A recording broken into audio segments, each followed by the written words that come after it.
Watu wa Mungu, Bwana Yesu asifiwe. Kipindi cha mahubiri kimerudi tena kwa kishindo kwenye Sound Candy Talk. Tunakufundisha, kukuelimisha na kukutia moyo kwenye Daily Bite. Mafundisho kamili ya Biblia kila siku kwenye runinga uipendayo ya Sound Candy Talk.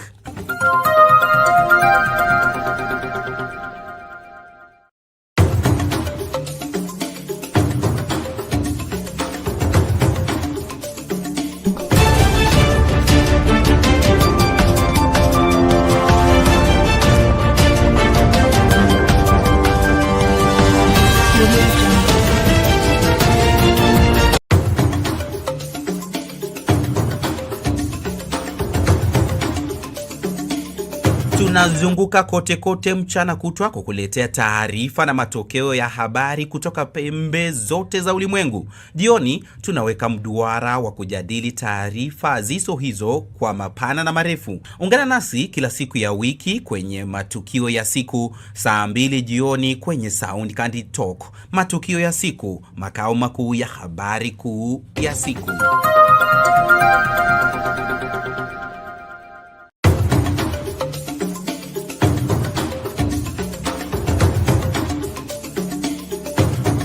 Je, una maoni, malalamishi au kauli kinzani? Tunakusikiliza kwa maana wewe unatutazama. Wasiliana nasi kwenye simu 0718454585 au andika ujumbe mfupi katika barua pepe soundcandytalk@gmail.com.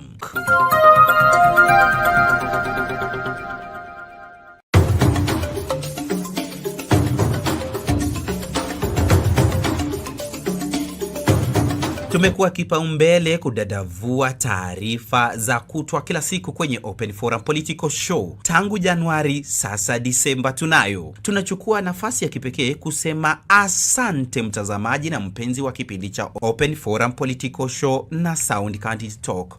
Unaposherehekea sikukuu ya Christmas na mwaka mpya, tunakuahidi mema zaidi. Sound Candy Talk, we wish you Merry Christmas and Happy 2025.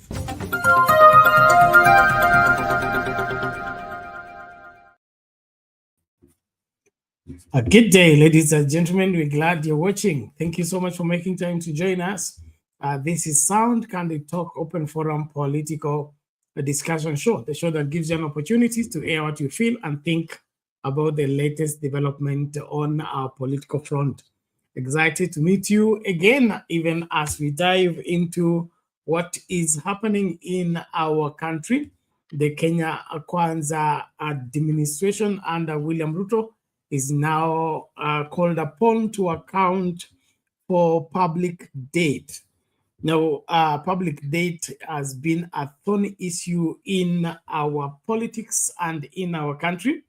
It has been with us in the talk of the city and the nation, especially in view of the excuses after excuses that are, adduced by William Ruto in the claim that he found empty coffers. The Uhuru administration borrowed, and the mechanism for the payment was not well thought out. So the William Ruto administration has come under close scrutiny and, of course, demands from Kenyans. Why is everything changing? And when things are changing as they are doing, not in favor of the public, but in the detriment of the public. So we have a lot that is gone down. And now the human rights organizations have taken upon themselves to go to court and demand this endless debt that we pay. And it appears that is endless because every day is either debt or why we are paying debt. They say we can't pay teachers because we are paying debt. We can't do what else? We can't pay doctors because we are paying debt. We are failing to submit or give out our responsibility towards county governments because we are paying debt. So it has been a thorny issue at the moment, and so I would invite your input on this matter as we start this great conversation. And then, of course, we had that African debate at Addis Ababa on the three main contenders for the AUC seat. And we have had different reactions on the performance. Yeah, those who are pro Raila Odinga are saying he did well. Others are pro the Djibouti candidate. They say he shined. And the other Madagascar's candidate. Now, I don't know what your view is. I invite your input even as we begin to share on this particular manenos. This and other stories as we start out. Please don't watch the show alone. Apologies, we have not been in. I think I've not been in for the 2 days because of unavoidable circumstances. But I believe we are here. I can see people joining. Please, let's get more people joining.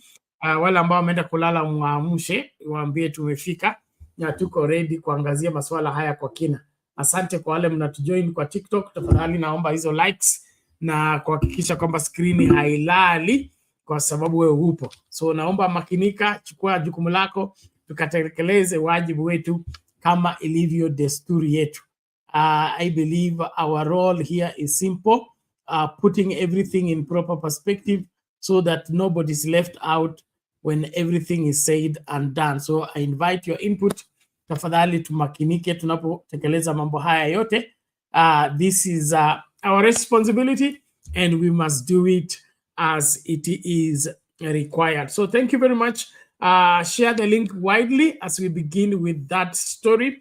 And those who would love to join into the discourse, the link is already in the comment section. Click on it, allow StreamYard to configure for you the camera as well as the audio, and you will be here in this space for us to get talking. We are live on Sound Candy Talk Live and then YouTube channel, and then Sound Candy Talk Facebook as well as TikTok. Tafadhali na kuomba makinika tukachambue mambo haya kwa pamoja, kafundishane, tukaelimishane.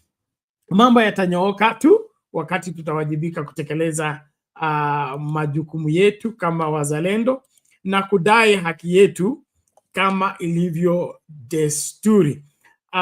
Nobody is going to give you a rights because you ask for it. There are some who are so twisted that until a demand is placed and there is serious digging in and demanding, we may never be able to get the necessary rights that we are fighting for. So tafadhali makinika, story ndio hii kuhusu madeni ya Kenya na napenda tu kumbuke kwamba hili swala la deni sio la jana. Sio la jana, limekuwa nasi all along na watu wengi tu wamesema mengi kuhusu hii, lakini sasa vile court imepeana maagizo kwamba file zote za madeni ziangaliwe, tujue tuna deni kiasi gani, nani anasimamia wapi. There are interesting things on the same. We'll be diving into it as we start out. Please get in, invite somebody to come in. Please don't watch alone. It's important.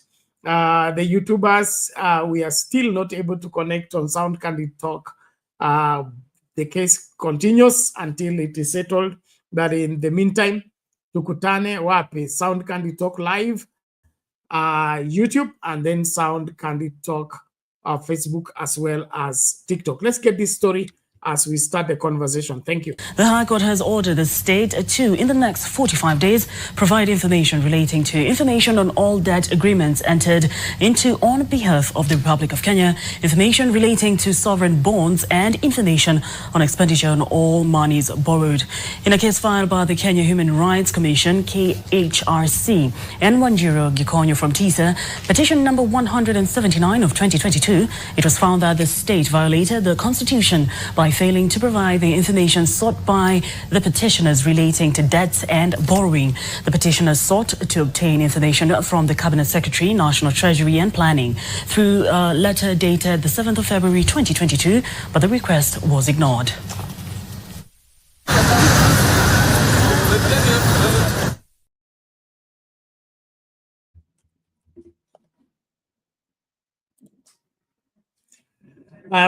Bwana, mambo ni kama hayo. Maagizo yamepeanwa kwamba serikali ya William Ruto ina jukumu kubwa.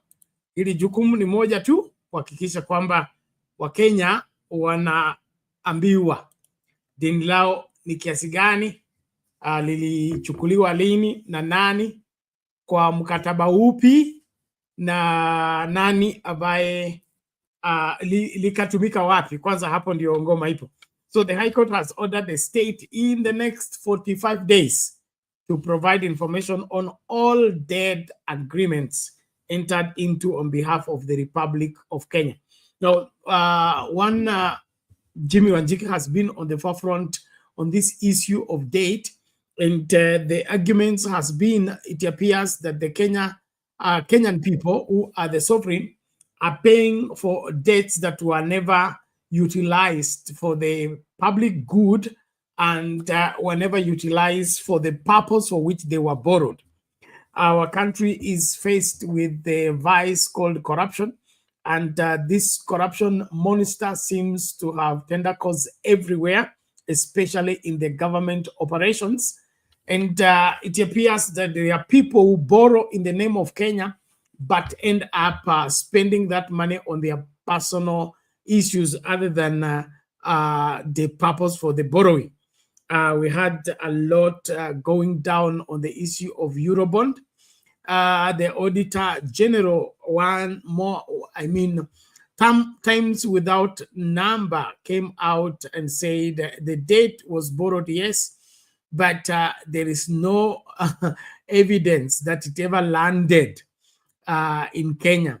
And it looks like now that becomes an official statement, in the sense that we have government or people in government who can borrow in the name of Kenya, but use the money privately or enrich themselves.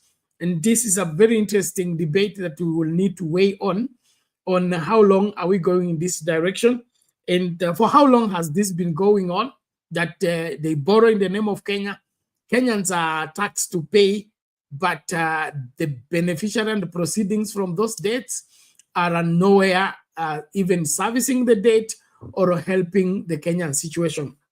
The ideal situation is where when a country borrows, for example, for the infrastructure, and that infrastructure is built and Kenyans are now set to utilize the infrastructure. The infrastructure could be income generating, like the expressway. And so maybe Kenyans will be paid to pay, but they are seeing what the debt did. What is mysterious about our debt in Kenya is that we only hear it when we are borrowing, and we hear it when we are supposed to pay. But the in-between is shrouded in mystery. It is a top secret that nobody knows except those insiders. And the insiders are not having kind words when Kenyans begin to raise questions on this issue of debt. But we can't avoid it anymore. We must raise our voices and begin to ask what must be done and why it has to be done by you and me who are wazalendo wa kizazi hiki. Naomba kumakinika kukaribisha mtu tafadhali, namba ya watazamaji ipande. Asante sana wale wanatujoin kwa Facebook, asante kwa wale ambao mnajoin kwa YouTube. Karibu tu tutang'amua ya kwetu, alafu tukiamaliza basi tunafungasha. Kwangu mimi nataka haki kwa kila Mkenya, na nataka Wakenya waishi maisha bora kwa sababu serikali yao inawashughulikia. Serikali ya William Ruto imekuwa kero kwa wengi tu sana. Imekuwa kero kwa wengi, na hata wakati ambapo wanalia kwamba wanaonewa, mimi sioni kama Wakenya wana matarajio makubwa ambayo ni magumu sana kuyafikia. Mkenya anataka aondoke, afanye kazi yake, apate mshahara wake, ale, ashibe, alinde familia yake, apange siku zake za usoni. Nothing out of the norm except for the greedy and corrupt ones who wants to eat everything before anyone wakes up. Now that's where it goes wrong. So on this issue of date, what is your take? Give your view in the comment section or get into the studio and defend your side. Me, I stand with Kenyans and I want justice for all. The aspect of people borrowing in the name of Kenya and then utilizing the money individually, and then they want to come and wherever rant around us in the pretext that waliwachiwa deni, wanalipa deni, au kuwa na chochote kwa account, hata panya zilikuwa zimehama Central Bank. Hiyo siasa yote mimi nataka tuweke katika mtazamo ambao unafaa na serikali hii iwajibike. If there is any government that has behaved very irresponsible is the Ruto regime. And this Ruto regime is behaving irresponsible as well as, running away from responsibility. When Kenyans begin to ask questions, they become fierce. They begin to call, now I hear they're calling church leaders stupid. They are calling Kenyans mapepo and all manner of counterclaims. All we seek and all we need is answers to our questions. If the debt is taken in the name of Kenya, Kenyans need to know who took the, when was the debt taken, by who, for what purpose, when did it come in, how was it spent. I don't think that's asking for too much. And so Ruto and team need to come out clean and respond to these orders.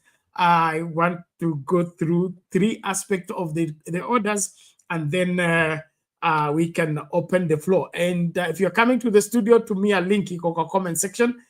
Ingia ukaseme yako mawili matatu tunapo songa mbele. So what is ordered to the Ruto administration? Number 1, to provide a list of all debts. So nakutupia hilo swali kwako. Unajua madeni mangapi tuko nayo hapa Kenya? The list of all public debt. Can you be able to tell us how much we are owing as Kenyans, and where is that money being spent? I wish that to come on. Sorry.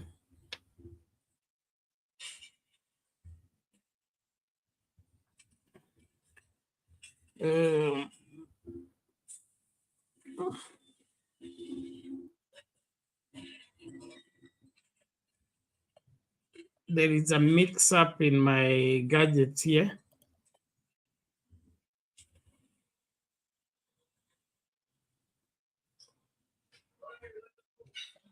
Okay, ladies and gentlemen, just give me a minute. Give me a minute. There is somebody who has joined on TikTok, and it's becoming something.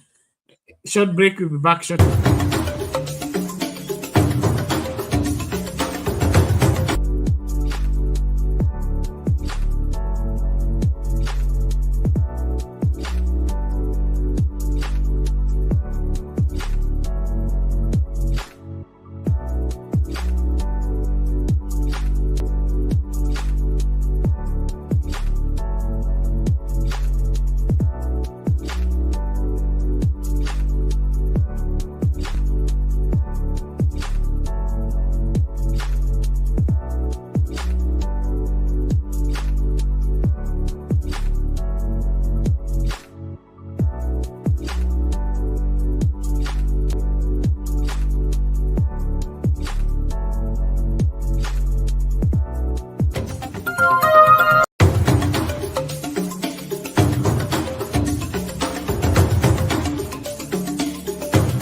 Tumekuwa kipaumbele kudadavua taarifa za kutwa kila siku kwenye Open Forum Political Show. Tangu Januari, sasa Disemba tunayo. Tunachukua nafasi ya kipekee kusema asante mtazamaji na mpenzi wa kipindi cha Open Forum Political Show na Sound Talk. Unaposherehekea sikukuu ya Christmas na mwaka mpya, tunakuahidi mema zaidi. Sound Talk, we wish you Merry Christmas and Happy 2025.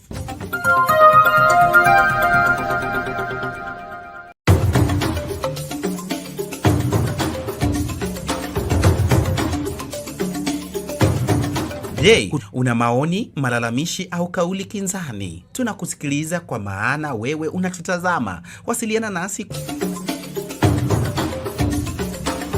kwenye simu 0718454585 au andika ujumbe mfupi katika barua pepe soundcandytalk@gmail.com.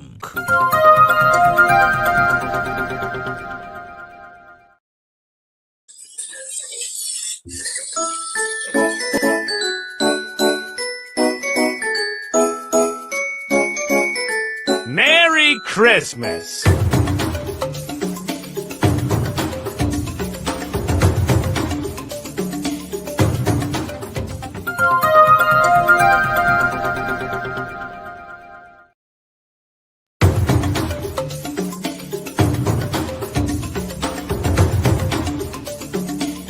Tunazunguka kote kote mchana kutwa kukuletea taarifa na matokeo ya habari kutoka pembe zote za ulimwengu. Jioni tunaweka mduara wa kujadili taarifa zizo hizo kwa mapana na marefu. Ungana nasi kila siku ya wiki kwenye matukio ya siku, saa 2 jioni kwenye Sound Talk. Matukio ya siku, makao makuu ya habari kuu ya siku.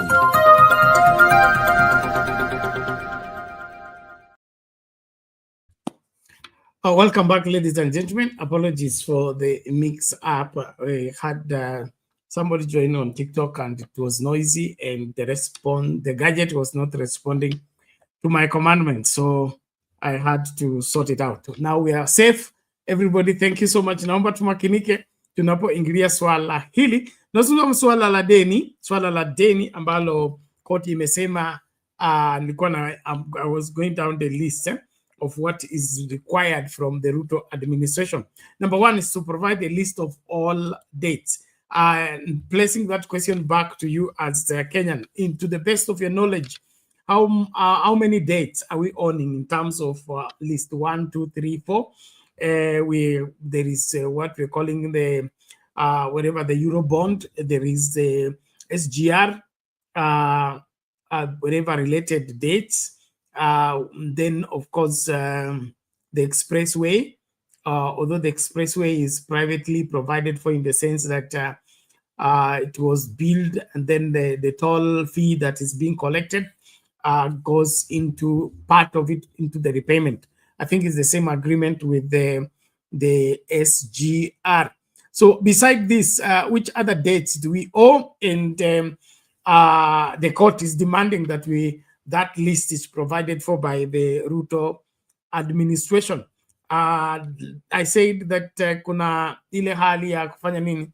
Ile hali ya kuchanganya mambo alafu kuwachanganya wa Kenya. Ikifika kwa swala la deni, tunaambiwa wakati linachukuliwa kama tutaambiwa, alafu baada ya kuchukuliwa kile kinachofuata ni kulipa. Lakini hilo deni limefanya hapa katikati hawataki kuulizwa. Wakiulizwa wanasema tumekuwa pepo.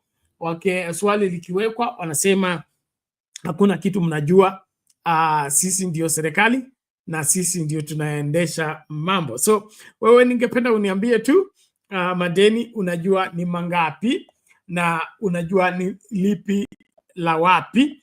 I would want to hear your input on the same. So I call upon every one of us to focus and do what we must do, and that is ask right questions, okay? Right questions, and then of course right questions will demand right answers. Number 2, a list of all sovereign bonds. So we have a list of all debts, number 1.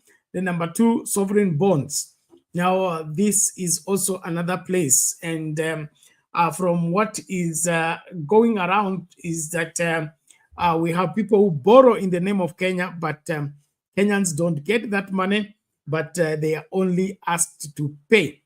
There is a funny and believable story of corruption in Kenya historically, where it is claimed that during the Moi administration, we had a cabal of a clique of people who are close to power. And they were so close to power that they would wield power in such a way that nobody would question all their moves. Now, I'm meant to understand that these people had a company registered in the name of the government of Kenya, okay? That company bared that name, the Republic of Kenya. And I'm told that it was an authorized company by the regime then.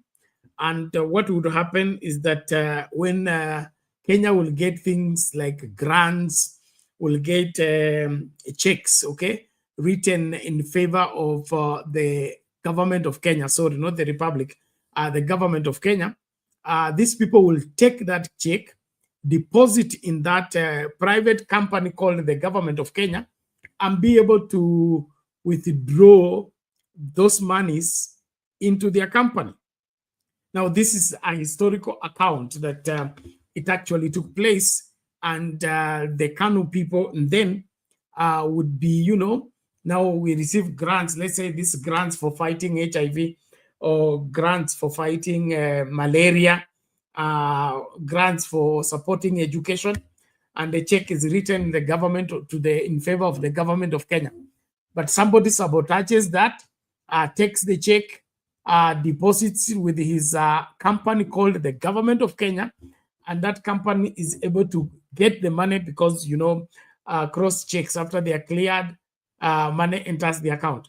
Now, I want you to look at our situation from the same aspect. How many sovereign bonds have we put out there and gotten the money in the name of the government of Kenya?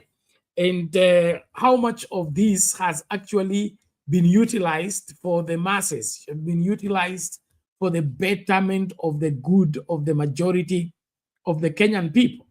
An interesting place where that we must stake, because we've had the Eurobond. I think there is Eurobond 1, 2, and 3. If I'm not wrong, remind me, please, if you get that information, unaweza nisaidia nayo. Lakini, I think we are going to Eurobond 3, if I'm not wrong. So these are issues that we can't ignore anymore. Kama tuko na deni, tunataka kujua madeni yetu sio total number. Ruto has become an expert of throwing around figures, okay? 12 million, 100 billion for Mama Mbogas, wherever, 40 billion for housing, affordable housing, and all that. He throws out figures randomly. We are not asking for the total figure. We want details. It is said that the devil is in the details. So we want to know the list of the debts we owe as a country, and then the list of sovereign bonds that we have put out there that we are still owing, that are yet to get to the maturity date, so that Kenyans begin to pay. Remember, the first Eurobond was taken under Ruto, I think was 2014 or 2013, and the Auditor General then said the money is seen at the starting point, but how it vanished, he doesn't understand. He said he has checked all the ministries, all the departments of the government, and taxed them to account for the money, but it appears that money is not anywhere. So what is this that happens with Kenya? What is this that goes on that the country owes, yet what they owe is not, seen anywhere? And in such a situation, wanasheria wanasemaje? Kuna wale ambao wanasema kama deni alionekani, lilichukuliwa, hela zikaingia, lakini hakuna kuonyesha mahali zimetumika on behalf of the Kenyan people, then that's a date that cannot be honored by the Kenyan people. And so hapa ndipo ama vipi? Wewe kwa maoni yako, kwanza Paul question inauliza kama serikali itakuwa wazi na kupeana information ambayo imeagizwa na koti. You can vote on the poll question on Sound Candy Talk Live. It is a multiple choice question. You can answer to the best of your anticipation and speculation. It is interesting that we are talking like this in modern Kenya, okay? Modern Kenya, I'm talking about post-2010 constitution. I'm talking about where we have rule of law, we have until the Supreme Court, and then the Supreme Court, 7 judges, things like that. We have systems that are in place in terms of people occupying offices. But for what purpose, only God knows, because our defense of this particular democratic, whatever, this particular sphere of operation is wanting. That we have the NIS, we have the DCI, we have, of course, the judiciary, we have the police, we have the anti-corruption commission, we have all checks and balances in terms of safeguarding the wealth and the resources that belong to Kenya. I want you to get that background, that we have anti-corruption, we have the DCI, we have the NIS, we have all manner of people occupying offices, and those offices are functioning. But now, how do we end up with people borrowing in the name of Kenya, disappear with the money, and get awarded by political seats? What is wrong with us as the Kenyan people? And how do we get this done? Okay, Steve Gitau, thank you so much. Anasema 4 Eurobonds. Thank you. I need that kind of information. If you could get more details on when was the Eurobonds taken, at what point, and what was the excuse, because I don't want even to call it a reason, because some of these things are being taken in the name of Kenya, on behalf of Kenyans, but they are never servicing Kenyans. They are never used for the Kenyan people. And that's why I support the Kenya Human Rights Commission and all the stakeholders in demanding these things. It's just fair that we know, because we are the ones to pay, okay?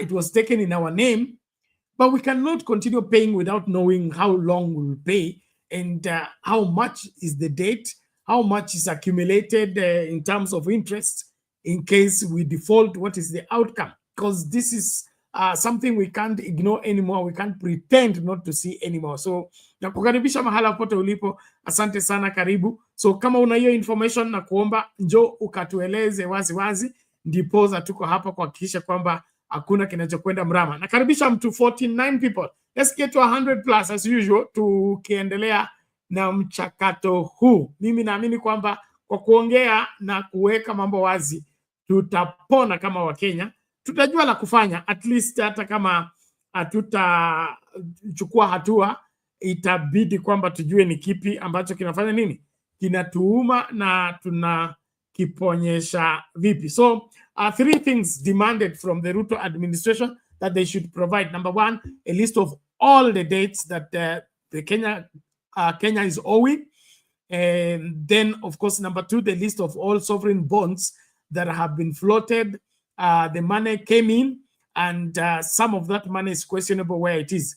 The number 3, detailed explanation on how the loans was and has been used. Hapo ndio kuna kisungumukuti. Hapo ndio kuna kisungumukuti, kwa sababu hapa sisi hatujaona, okay? Kama mtatuonyesha, basi tutafurahi kujua kwamba tulichukua Eurobond, ilikuwa hela hii, tukaitumia hivi na hivi na hivi. Tukachukua Eurobond 2, ilikuwa hela hii, tukatumia hivi na hivi.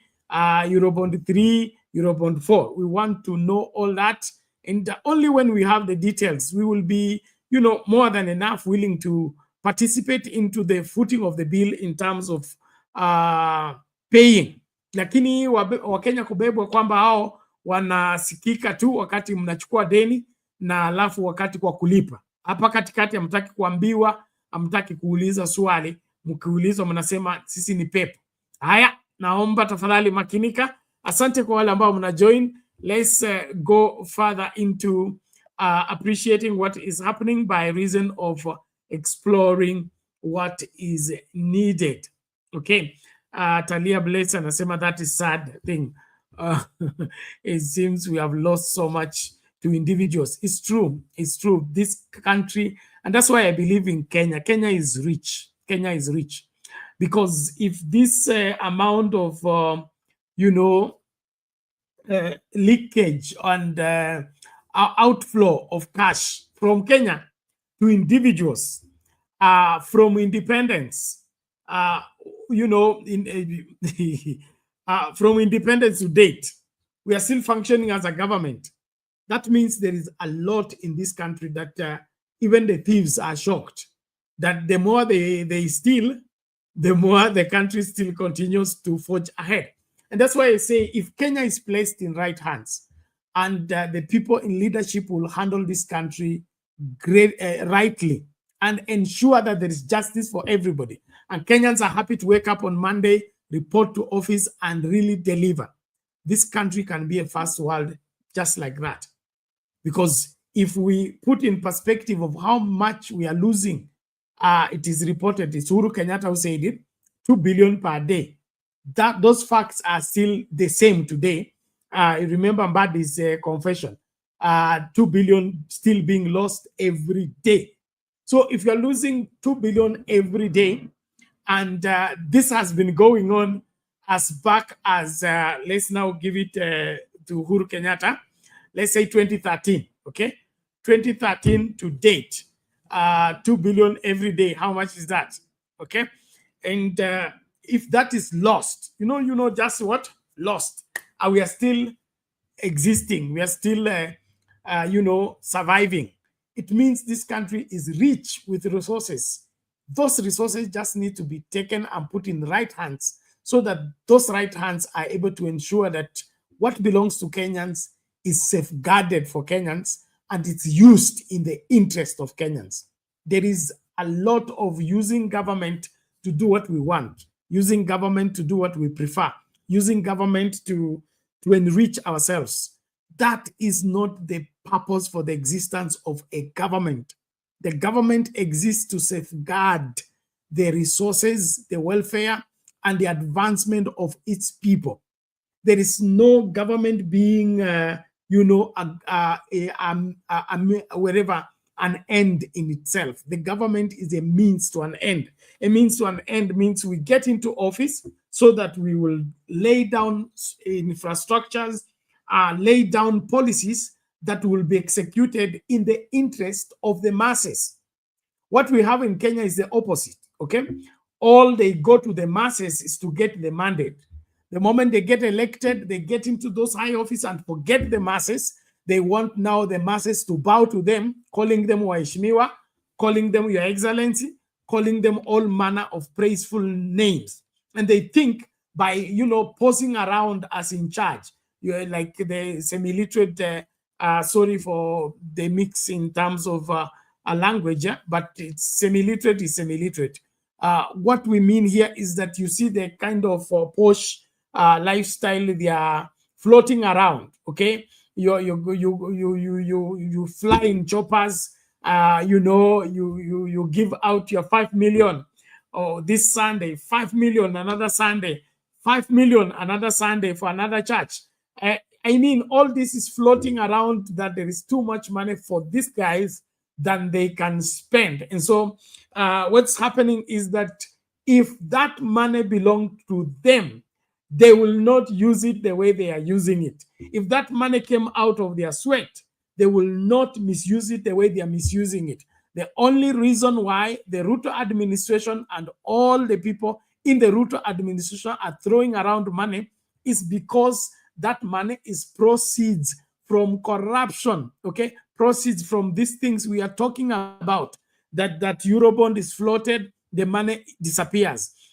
We take these dates in China, or we only hear that when the president went to China, got 200 billion, or went to Germany, got another 200 billion. He went to France, he got this amount of money. We hear when it's being borrowed, and the next time we hear it is when it's being demanded to be paid. The in-between, nobody wants to explain to Kenyans. And so the Human Rights Commission, through the courts, want William Ruto and team to give us answers to these questions. And I'm in support of the same 100%. I need answers. I need answers. Because we can't be a country that, does whatever they wish to do, especially abuse of office, because this is abuse of office.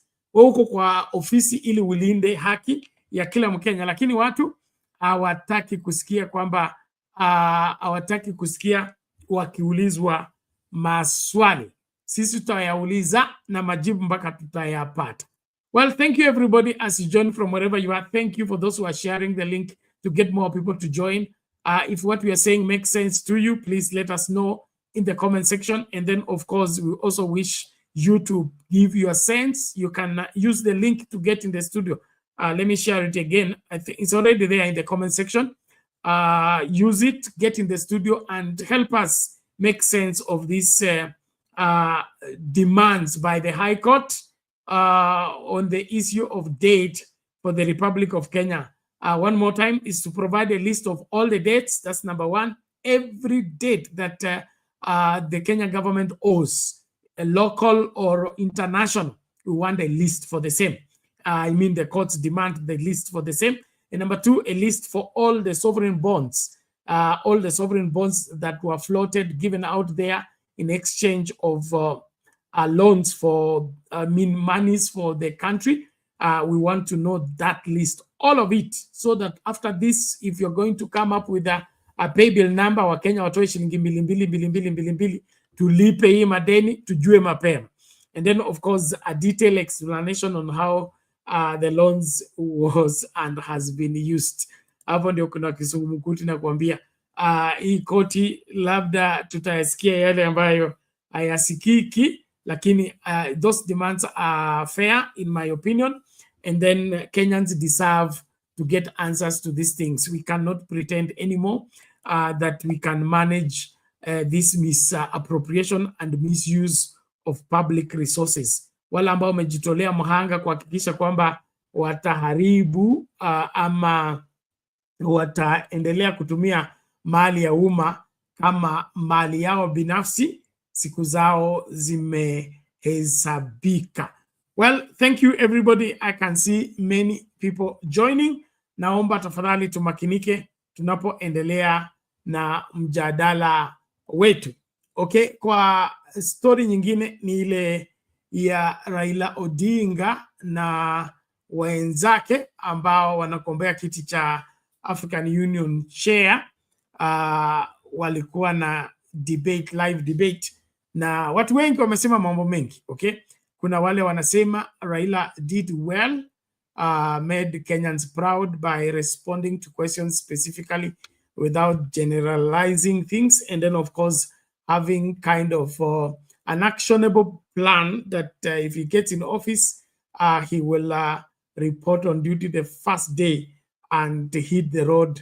He will not even need orientation or even handing over. I found that to be very interesting. And of course, Raila being who he is, he may just keep that promise in case he gets elected. So there are those who have a different opinion, of which is allowed. We can't be the same. We can't be the same on all matters. But I invite everybody please to makinike. Wapi kina lala tafadhali njooni mapema. Msingoje dakika ya mwisho ndio mnaanza kusema hiki na kile na kile, kwa sababu I really want the show to be limited within the space of the 3 hours we have. After that tuanze kushughulika na masuala mengi, kwa sababu kuna mengi tu ambayo tuko nayo tungependa kuyashughulikia. So how did you find the debate at Addis Ababa? And then, of course, we wish Raila Odinga the best of blessing on this one. For those that do that, and those who don't, you're still free to do that. And then, of course, there is some anti-Raila campaign online that is taking place. And I find it very interesting too, that you wish somebody failure because he did not do what you wanted him to do.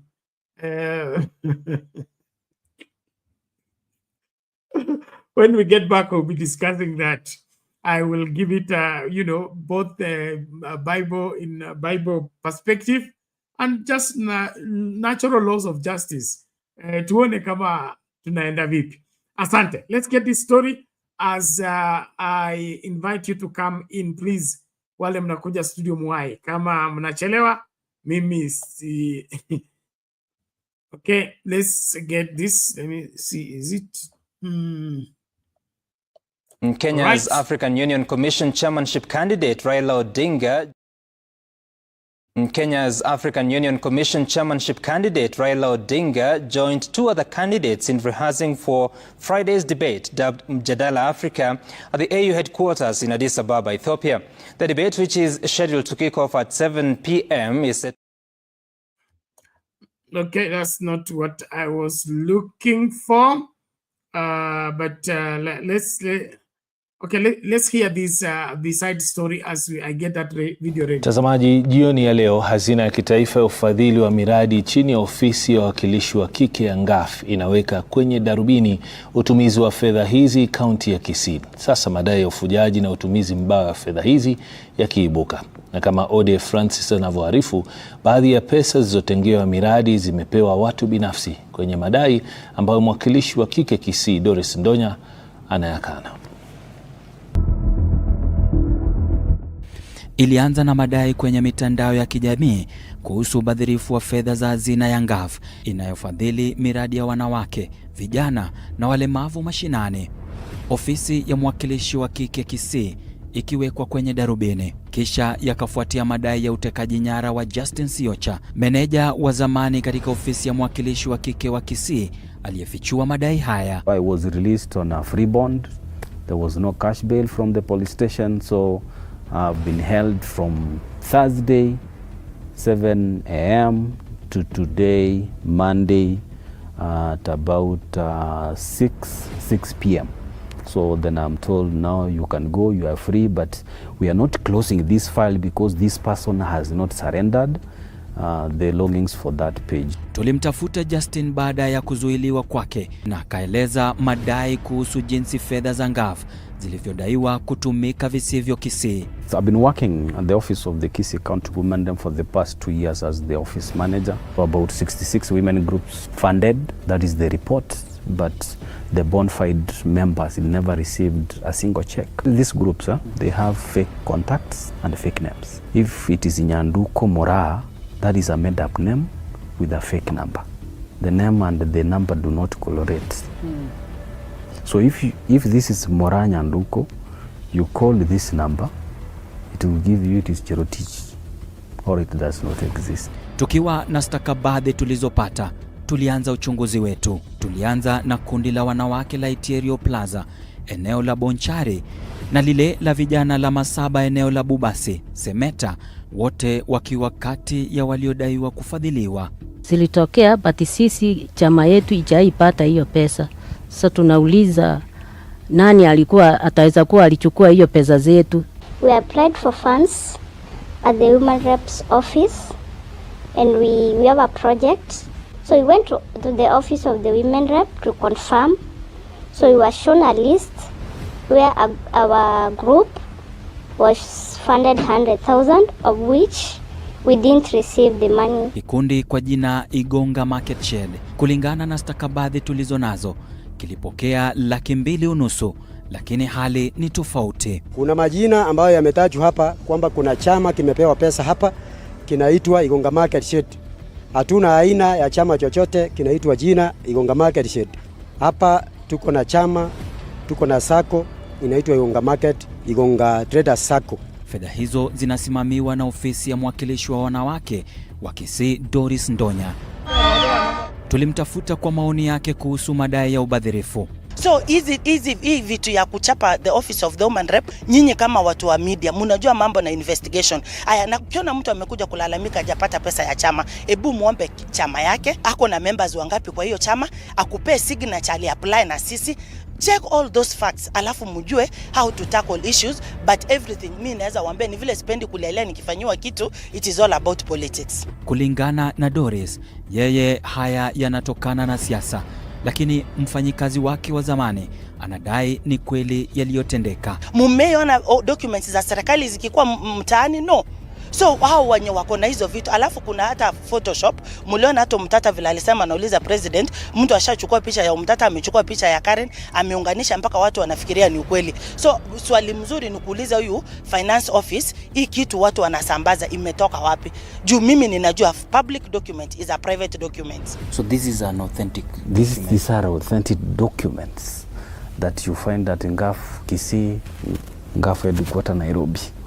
This corruption runs up to the NGAAF headquarters. So the CEO, Roy Sasaka, you should also give him an exclusive to explain who should certify that one. Let EACC go and investigate. If it is a sham, if it is politics, if it is Photoshop, then it will be known it was Photoshop. Then everybody will be satisfied. But will Photoshop end up to a point where when you do bank reconciliation that money has been withdrawn, they are checking numbers there, so the photoshopped checks, they ended up in a bank to withdraw money.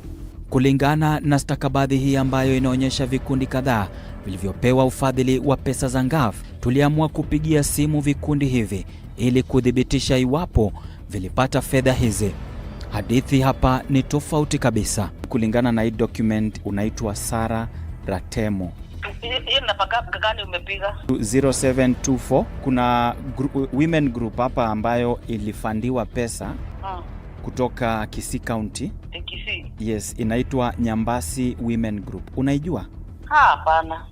Hauijui? Sijui. Kuna 450,000 ambayo hii group ilipewa na wewe ndio chairman kulingana na NGAAF. No. Tafuta no number.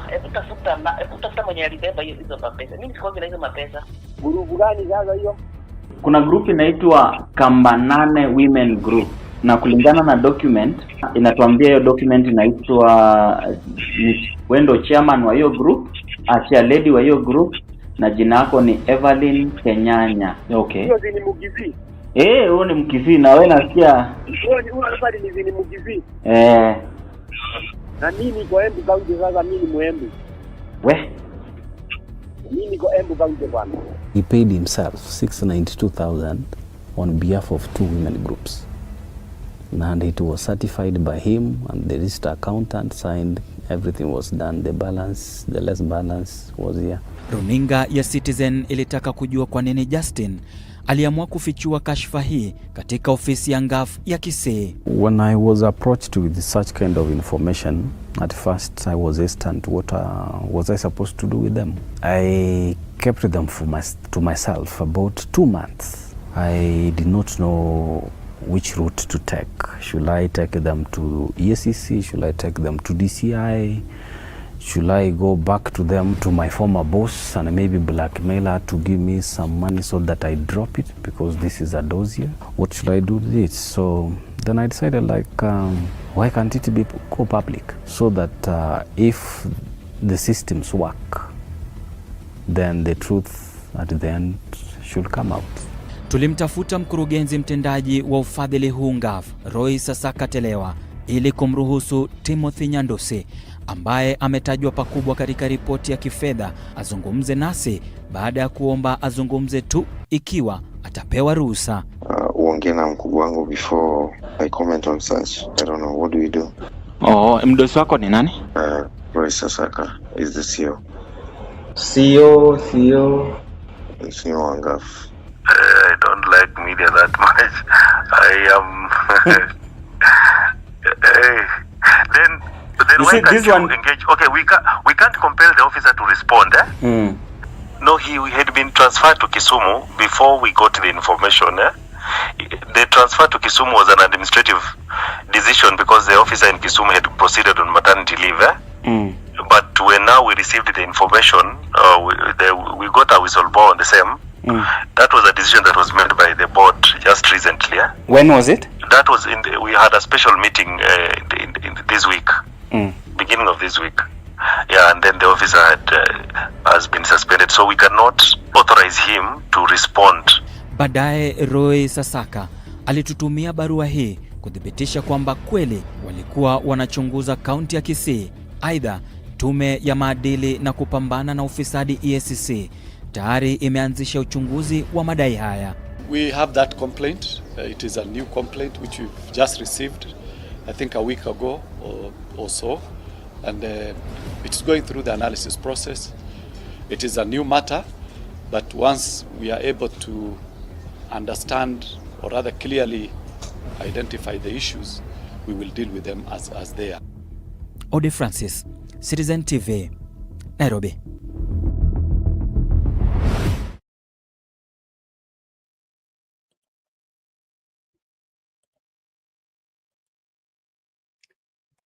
Mambo ni kama hayo. Nashukuru kila mmoja, asante sana kwa kumakinika kufuata vipindi vyetu. Thank you for being part of the Open Forum Political Discussion Show. Please tuendelee kukaribishana. Na mambo Kisii yanakaa hivyo. Umemsikia yule women rep anasema public document is a private affair. Hapo ndio mimi niko na point of departure. How can public wherever reports and public records become a private affair? Do we even use those two words in the same sentence? So let me know what is your take on the same. But it appears the corruption in this country, it is our norm. It is the way things work. It is no longer a vice. It's no longer a mistake. It is no longer an accident. It's like people get into public office to enrich themselves on the public resources, and they don't want to be questioned. And so this one, from the look of things, it looks funny. Okay, it looks funny, and then of course we all need to appreciate the fact that we cannot continue like this as a country. It is not possible. We must, as a people, just ensure that what is required of us is dealt with conclusively, and we safeguard public good. I mean, it is you can't go into public office. This is, I think, the women rep she's doing her first term. The other women rep did not win the elections. Give me updates, those who are familiar with Kisii politics. But I think it's her first term. If it's her first time in office and 2 years in office, and this is how it looks, that we have the women groups that are chaired by men. The women group is in Kisii, but the man is in in Embu. Ai, yani Wakenya. Mmezidi. This is too much. Why should we be like this? Hata kama unataka kukula, lazima ukule to this level. Hey, and you are so committed to corruption that you can create an non-existent women group, put together random phone numbers. This is random phone numbers because huyo mtu hana habari hiyo kikundi kinaendelea, lakini hiyo ndio chairperson na hiyo ndio namba yake ya simu.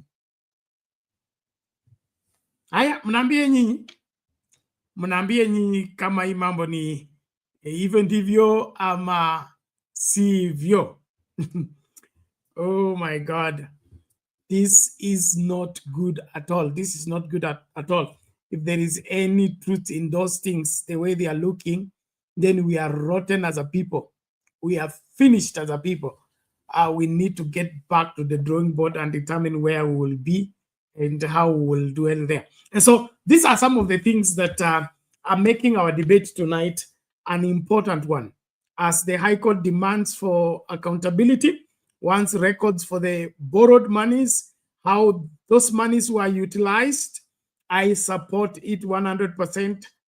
Tell me you're supporting from wherever or you're posting from where. I want to hear your opinion on the same. Talia Nasema, I think things are really going crazy in this country. These leaders should go in 2000 and I think you mean 2027. It is terrible. It is terrible. And of course, this is why I insist that we should not vote for people because they are our clansmen, our kinsmen. Let's not vote for people because they are from our region. Let's go for character. Let's go for character. Mwizi ni mwizi tu. Hata mwache na ng'ombe ataiba. Ukimwacha kwa simamie kuku ataiba. Ukimwachia mayai ataiba. Ukimwachia jikoni ataiba. Kazi yake ni kuiba kwa sababu ni mwizi. Aibi kwa sababu mali imewekwa vibaya. There is a phrase vijana wanatumia that ukiweka kitu yako ikae vibaya nitakuwekea vizuri. So mwizi aibi kwa sababu kitu kimekaa vibaya. Mwizi anaiba kwa sababu ni mwizi.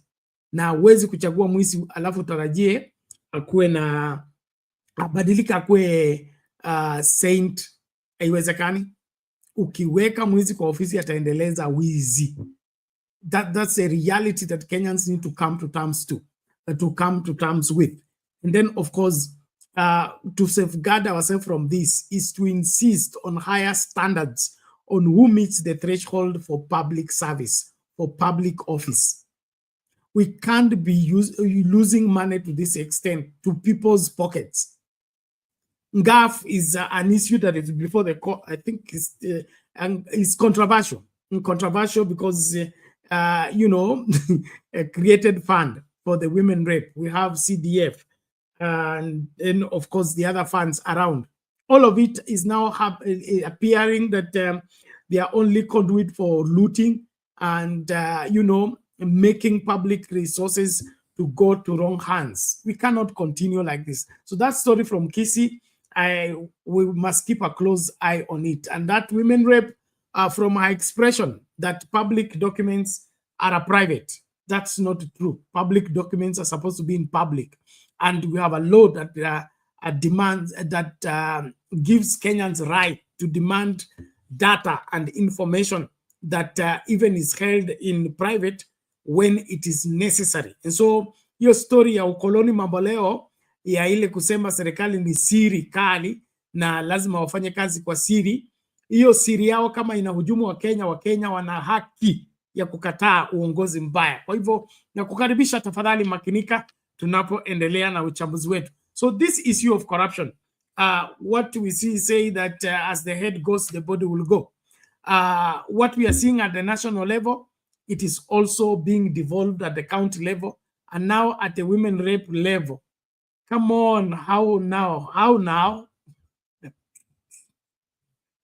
now? You've really shocking me. Okay? Tumekuwa hapa na debate. Nikisubiri watu waingie studio, wale wanaingia. Tumekuwa hapa na debate ya kwamba wamama wanapeana uongozi vizuri kuliko wababa. Kuna ile hali wale ambao mnamkumbuka Mama Lucy Mama Lucy alikuwa na ya kwake wenda zake. Unakumbuka ile ilikuwa sanko something we had I think an accident along Nakuru Nairobi highway. Ile ilikuwa tanka ya mafuta ili explode, watu wakakufa. By that time I think Saitoti was Minister for Internal Security, if I'm not wrong. Then there was Minister for Transport. I can't remember the name. But what I remember is Lucy Kibaki, being the wife of the president, decided to call a presser and sack Saitoti and the Minister for Transport because of that accident. And then akasema kwamba hiyo docket ipeane kwa mama. Mama ndio anaelewa kulinda jamii, anaweza kulinda rasilimali kwa niaba ya familia. Now, mimi sipingi lolote kwa hayo yote na hayo madai yote. Kwangu mimi ni kusema kama kina mama ambao wanapaswa kulinda jamii kulingana na kulingana na maoni ya Mama Lucy, okay? Mama asimamia hizo huduma vizuri kuliko wengine. Sasa wewe ni mama ambaye ni women rep, wewe uko bungeni kwa sababu ya kupigiwa kura, alafu unaingia kwa ofisi na mambo yako yanaanza kuangalia hivi. This is a direct fund for the women rep. Yani ni yao direct, okay? So na una vikundi vya fake women groups, fake names, fake phone numbers, all of it to make a kill out of the money that is being issued to go and help ordinary Kenyans. Do we still have a heart? Do we still have a conscience? This ought not to be the case at all. Na sasa ukisikia kwamba inatoka kwa mama, tena sasa that complicates things, because we expect mamas to be the you know, I had a conversation, those of you follow our Christian broadcast. I had a conversation by Mama nani Eda, not Aida, sorry. Mama Eda Doyo. Mama Eda Doyo ni mkewe Bishop Emeritus Wasita. Mama ambaye ni kiongozi wa mama, aswa ana kundi linaitwa Pastors Wives Association. There is Kenya Pray and all that. Now, I interviewed her on the issue of on our show called In the Eyes of the Elders, and I was asking her the roles of wives, okay? And she, you know, forthright put it that a mother in the home or the wife in the home, she's number one, the family nurse, okay? She's the family nurse. She's the one who, you know, is in charge of the whole family, and she should be able to safeguard the family, especially on issues of ensuring that the family eats right food, right balanced diet. They are safe from any attacks, no infections, no manner of poisoning and all that. So family nurse. Now ningependa uangalie hiyo maswala kwa macho hayo ama kwa mtazamo huo, in view of what is going on in Kisii with this women rep issue. Is she still the nurse of the county? Is she behaving like the nurse of the county? Is she safeguarding the welfare of the young, the vulnerable women, the vulnerable this and that? Mnaambia hapo comments ama ingia studio useme. Kwangu mimi inavunja moyo sana. Inavunja moyo sana. Aswa wakati ambapo tunaangalia, and I don't believe in gender leadership. You should understand that. I don't care whether we have a women president or women whoever. All I know is leadership is not gender. Leadership is leadership. And leadership equals character, and character equals leadership. That's my school of leadership. Leadership equals character, and character equals leadership. It is not even following people, okay? It's not even following people. In view of what's happening with us in our broadcast, nimepata some you know, some phone calls and some you know, suggestions that we should follow people, and you know, that doesn't add up in my school of leadership, because kiongozi usimamia kitu, usimamia kama kitu ni cha haki na ni cha ukweli, kiongozi usimamia hicho kitu mpaka wale ambao walikuwa wanapinga wakaisupport, ama wale ambao walikuwa hawaioni vizuri wakaielewa. So leadership is character, and character is leadership. If we are having this kind of people in the leadership position, and they are behaving like this thing that is happening, and then that politics excuse, we'll be coming back to discuss that politics excuse, whereby people are floating all rules of life and nature in the name that they are playing politics. Must politics be dirty? Must politics be deceitful? Must politics be scandalous? I would want to hear that. And I really respect everybody's opinion, but I want us to draw a line in terms of when we demand leadership from someone, when we need to see leadership in anybody's whatever sphere of influence, what should we look for? Okay, what should we look for?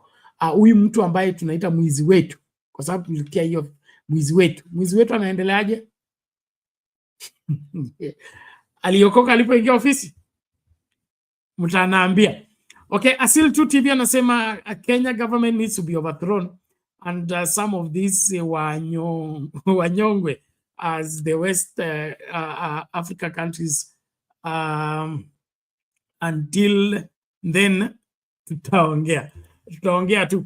Okay, now hayo maoni yake huyo, and of course kuongea ndio mojawapo ya kuhamasisha watu na Wakenya wasichukue msimamo.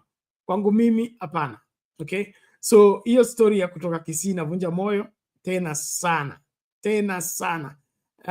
Kama hela aid inatumika hivyo, hiyo ni mbaya na haikubaliki. Let's get this video out of the way. When we come back, we'll be looking for that claim. Alisema hii ni siasa tu, hakuna ukweli kwa mambo haya. So hilo swala la kusema hii ni siasa tu sio swala geni. Sio swala geni. Meaning that sio swala geni that we are not hearing it for the first time. We are not hearing it for the first time because politicians will always invoke politics whenever they are cornered. And every time answers are demanded, they will say it is their opponent that are setting them up because of politics. So mimi nataka tu kianalyze your story ya Kisii vizuri. Na huyo women rape. Anaonewa, anahujumiwa, na hizi anadai ni Photoshop. Kama ile ofisa aliyetimuliwa anavyosema. Photoshop inaweza kwenda kwa bank ichukue pesa. Photoshop inaweza kutengeneza records za books of accounts ziko na majina za women group that don't exist. Hizo records ziko na phone numbers that belong to other people. Hiyo ni Photoshop. So hiyo siasa excuse. We're coming back to break that down. In the meantime, I want you please to invite somebody. 64 people. Can we get the number to 100, please? Thank you so much for keeping it at Sound Candid Talk Live YouTube channel. Watu wa Facebook ni kama walilala. Naomba watu wa Facebook tuingie. And then of course nitakuwa na rejea kwa muda usiokuwa mrefu kuchambua hiyo siasa excuse. Siasa excuse has eaten this country. We can't have it anymore. I'll be coming back to do that. In the meantime, we are going to go to Addis Ababa and see how Baba did his bid. That's part of the conversation. And thereafter, Mother Karua's urgent message will be conveying the same in the next video. And thereafter, kama wakurugenzi hawakuji studio, basi mimi nitakuwa nimemaliza ya kwangu, alafu tutakuwa tumemaliza majukumu ya leo. Lakini kwangu mimi hii nchi inahitaji uongozi vibaya tena sana. If there's anything lacking in this country, it's leadership. We have all the politics we can invoke, but the leadership is a disgrace. It's a disgrace. That's all I can say. It's a disgrace. Unaingia kwa ofisi alafu unaanza kula kiasi hiki. Hata kukula, you know, yes, maybe it's not a good place to say what I wish to say, but Biblia inasema usimfunge mdomo ng'ombe wakati anasiaga mahindi ama anafanya nini, ana grind, kwa sababu nini, kila mtu kula mahali ufanya kazi. Mimi sikatai kwamba kuna kukula, okay? I don't advocate for corruption. Kwangu mimi kulipa mtu akipata mshahara wake atumie vizuri, hiyo itakuwa sawa. Lakini hii masuala ya kwenda kwa ofisi kukula na unataka kula ofisi yote, okay? Mtafutie hiyo video ya waligula, nani tuni find it for me those who are nini, tuangalie vile waligula, tujikumbushe na hiyo, alafu tutaendelea na uchambuzi. But hii masuala sio mazuri kabisa. Hii masuala sio mazuri. Okay, let's hear this. I'm Raila Odinga, candidate of Kenya. Thank you. Well, I mentioned earlier on about the inter-African trade, which today stands just at 15%. Inter-European trade, on the other hand, stands at 70%. Inter-Asian trade stands at 60%. Africa trades more with the external world than with itself, wasting a lot of resources. Now, how did Europeans come from behind and leapfrog and overtake Africa? That is something that we need to ask ourselves. But here we need to look forward to see how we can be able to make use of this huge domestic market that we have. We have a population of 1.4 billion people. And that is what has helped China. China did two things. One was to train the younger generation, the youth, so that they had a very highly skilled manpower. And when they liberalized their economy, the manufacturing unit in the West rushed to China. If you go to China, for example, take the automobile, the Ford, the Jeep, the BMW, the Mercedes, the Toyota, the Nissan, they're all there in China. And because there was cheap, highly skilled, cheap labor, secondly, cheap raw material. The raw materials which they were actually getting originally from Africa. And that is how China has managed to develop a 600 million people middle class. Africa can be able to fill the gap which is being left down there by China by actually coming together and opening up. So we need to come together as Africa and create an African market which will be able to attract investors to come to our continent. Africa is the youngest continent in terms of population. 70% of our population is below the age of 35. That is a big bonus. It can be a bonus or it can be a curse. If the youth are not empowered, given requisite knowledge and skills, they become a drug to society, drunkards, drug addicts, and criminals. But empowered, they become a real source for wealth creation. It is a pity today that many African youths drown in the Mediterranean trying to seek greener pastures in Europe because you have not created conditions that can retain them here. Now we are saying that we want to create a situation where every African youth must be connected to the internet, and using the artificial intelligence and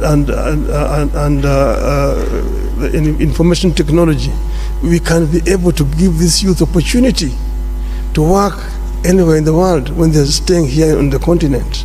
This is something that we are going to address, empowerment of the African youth, and together with the African woman, so that we create a workforce that will be helped in terms of wealth creation on the continent.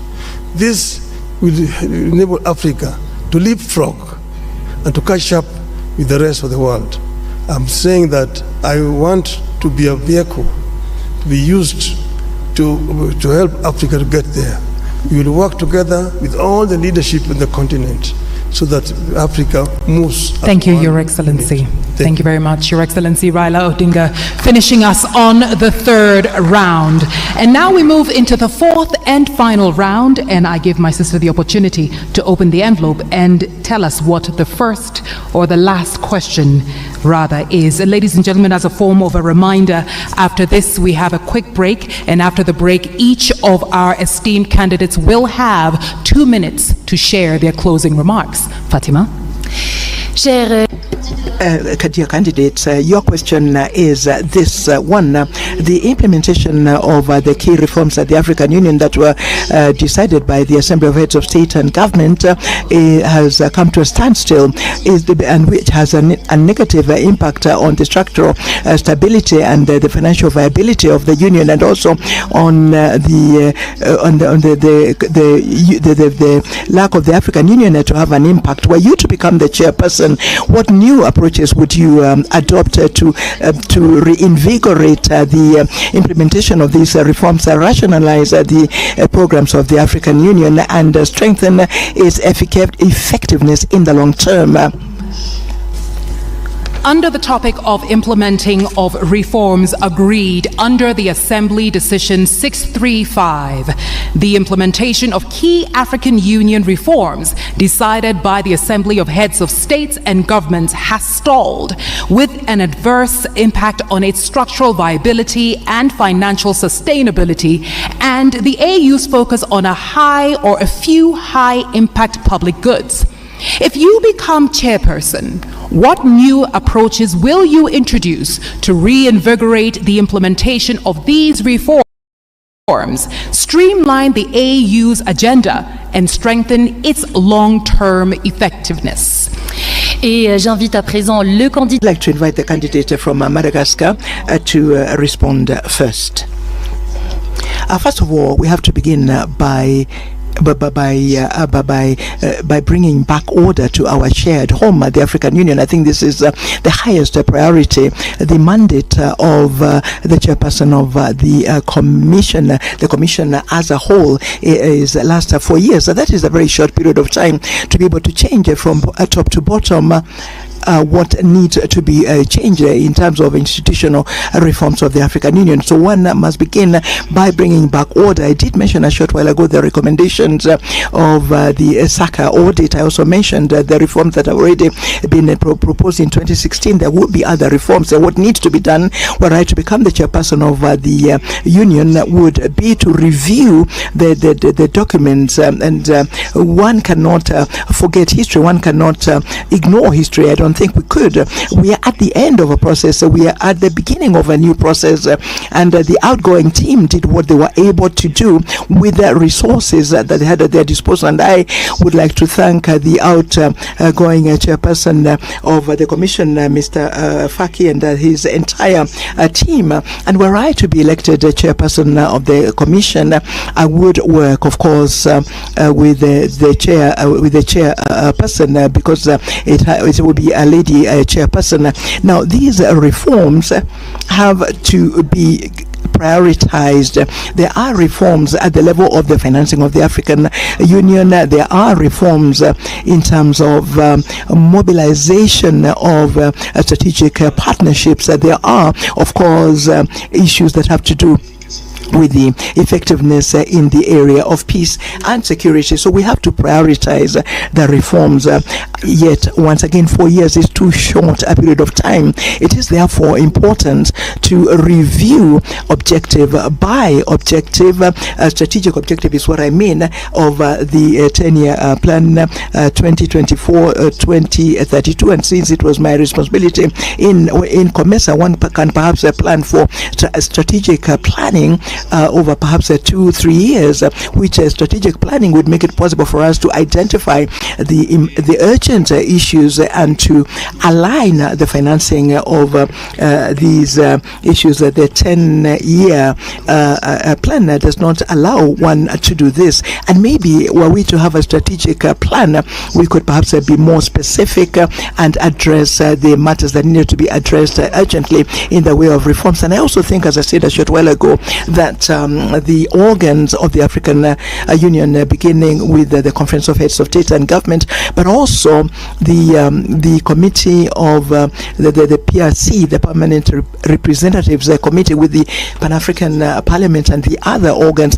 all the organs of the African Union should agree on on the speed they should work at, so that at the end of the day, the reforms become visible, become tangible, and that the citizens of the continent can appreciate the effectiveness of a new the effectiveness of the new African Union led by a new team. Thank you.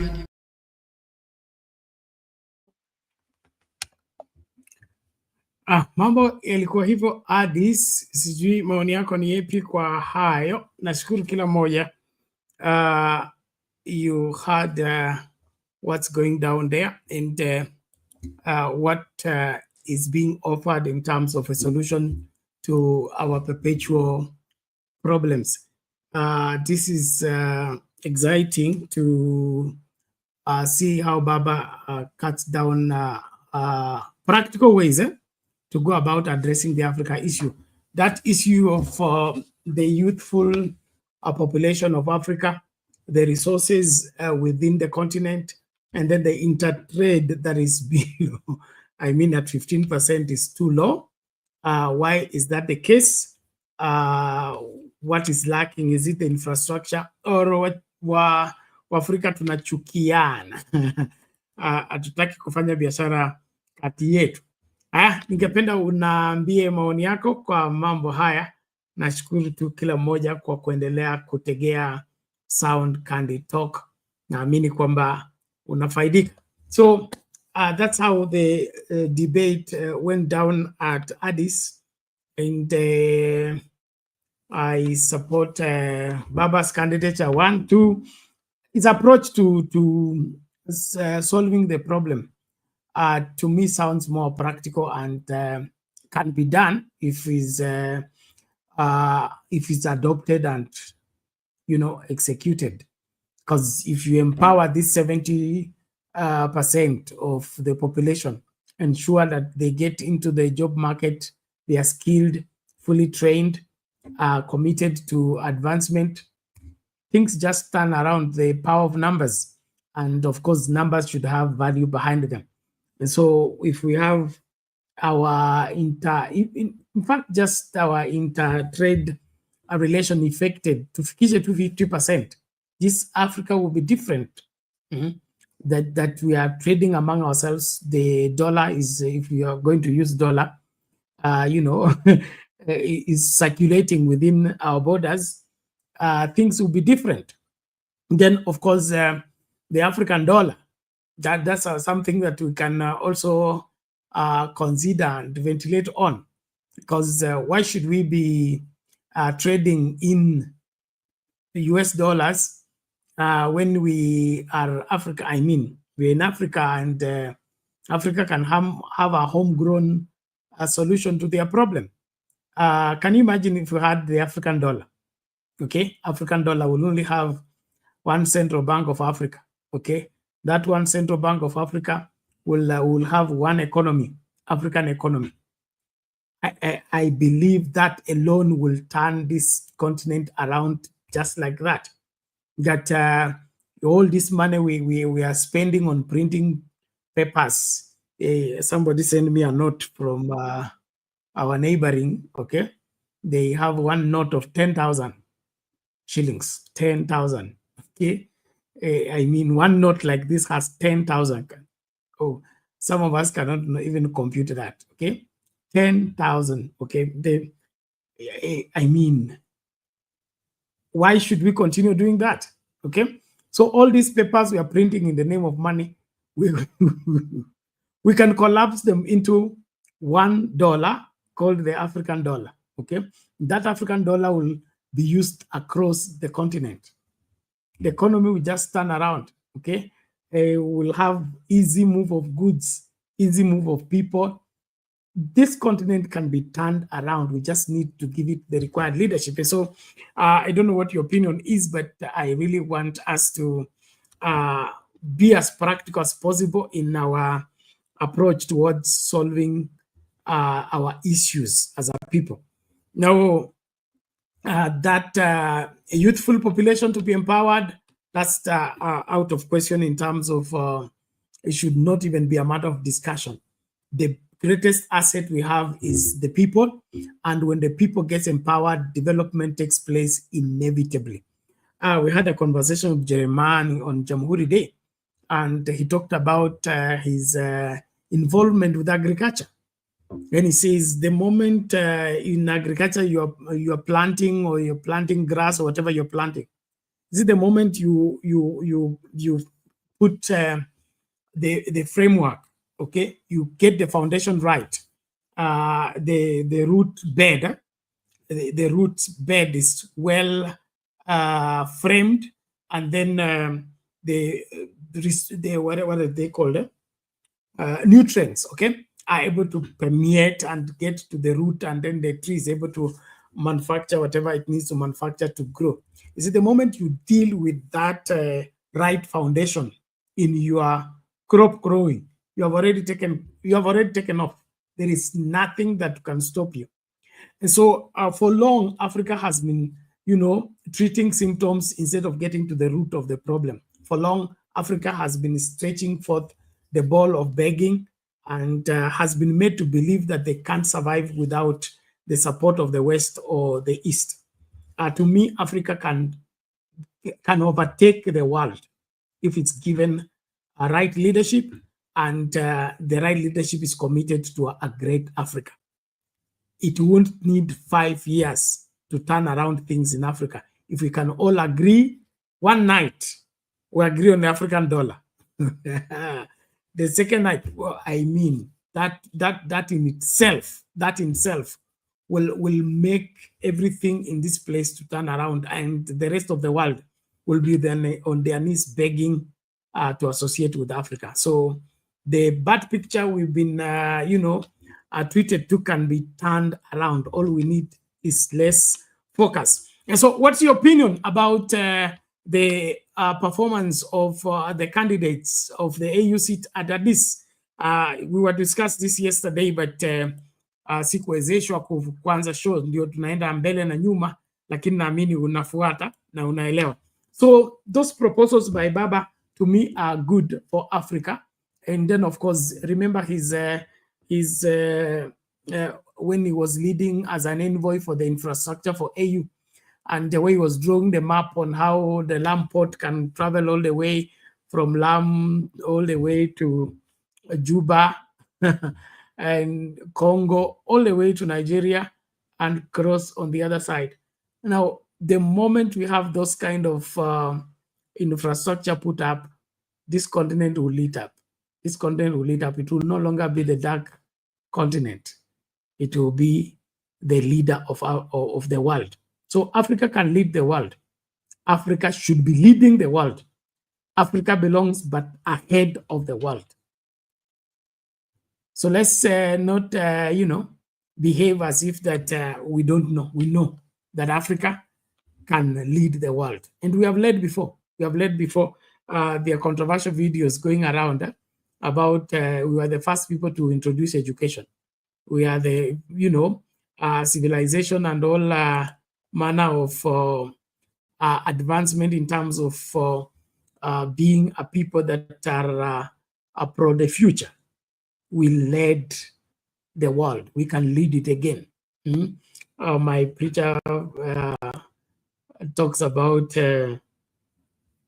Jesus being able to win war without fighting.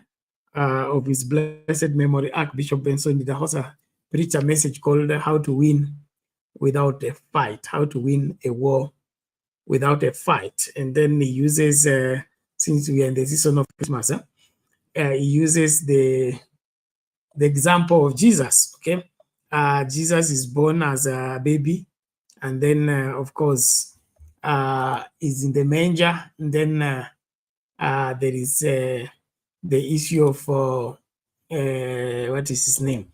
Herod wanting the child dead, and then the angel appears to Mary and Joseph and tells them to go and hide in Egypt, okay? So as early as the time of Jesus, we were already taking care of refugees.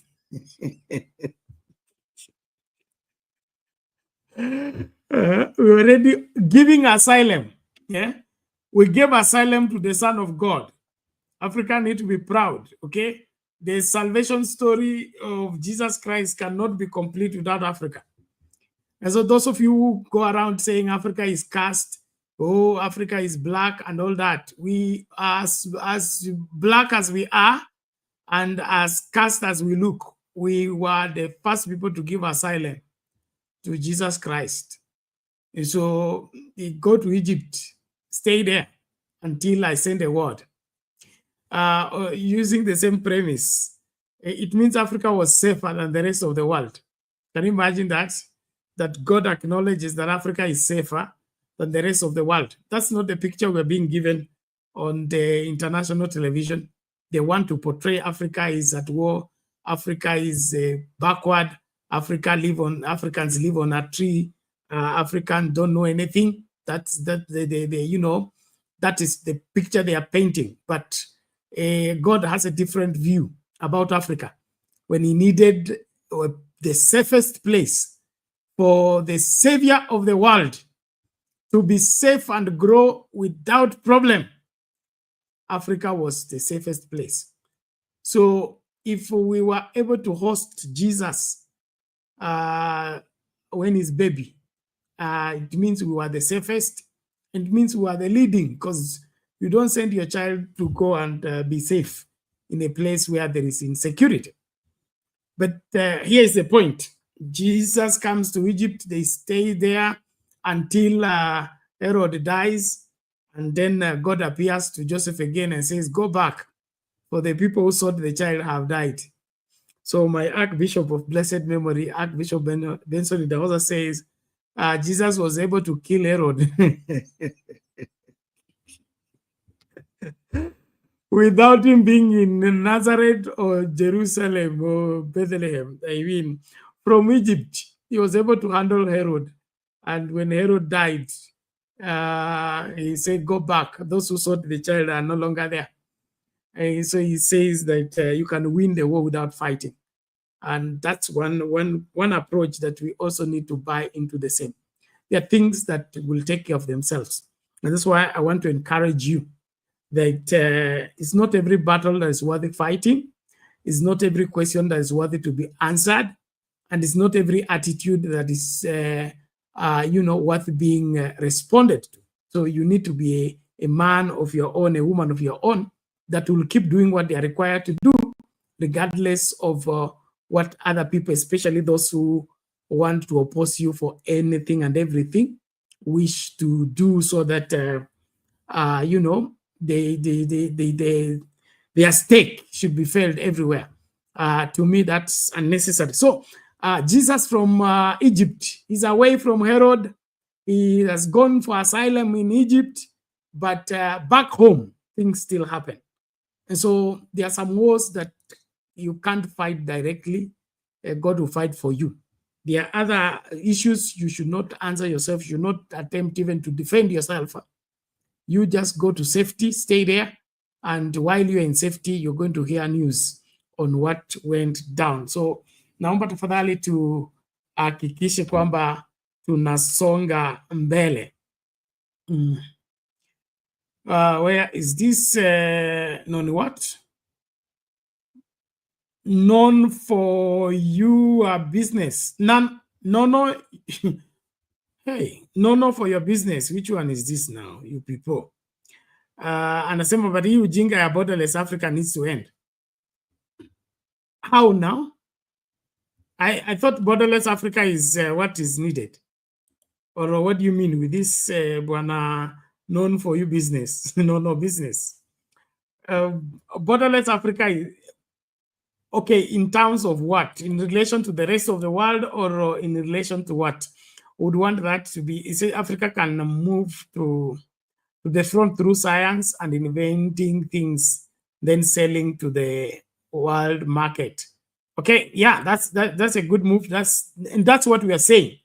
The 70%, the youthful population, if empowered and facilitated, and we lay a grip, I will also want to emphasize, we lay a grip on the quality of education. the West and the rest of the world is manipulating us because of the quality of our education.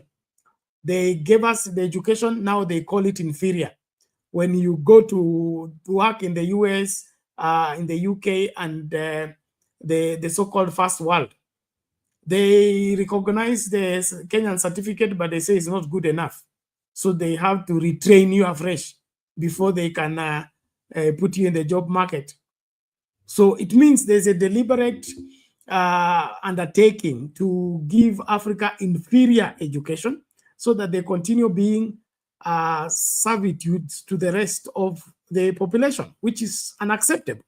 And so when Baba talks about the over 70% population being youthful, it simply means we are a time bomb, that if this 70% of the population is fully empowered and education is indeed education, that they are fully maximized, this kind of invention you're talking about and the production taking place in Africa, I want you to imagine that copper is being manufactured in Africa, refined in Africa, and sold to the rest of the world.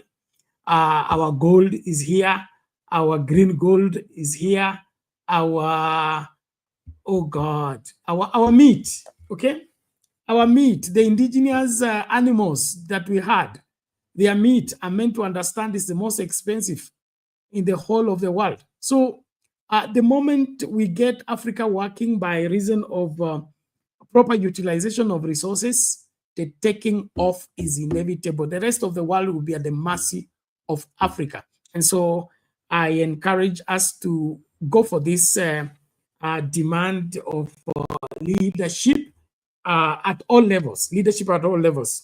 And so the suggestion by Baba empowering the youthful Nini practically and ensuring that they are ready for the market and they are put in the market to function is a good move, and I support it. With education, Nelson Mandela says the greatest equalizer and is the greatest asset in our hands. But we have allowed our education to be infiltrated by those who don't want us to profit from the same. And now, like here in Kenya, education is nothing but a business. It's no longer focused on developing people. It's no longer focused on preparing human resource for the future. It has just become a by the way issue. Unlike in the early days, in the 70s, in the 80s, education was everything, and education was guarded and protected in terms of the quality of the people that left the learning institutes to go to the job market.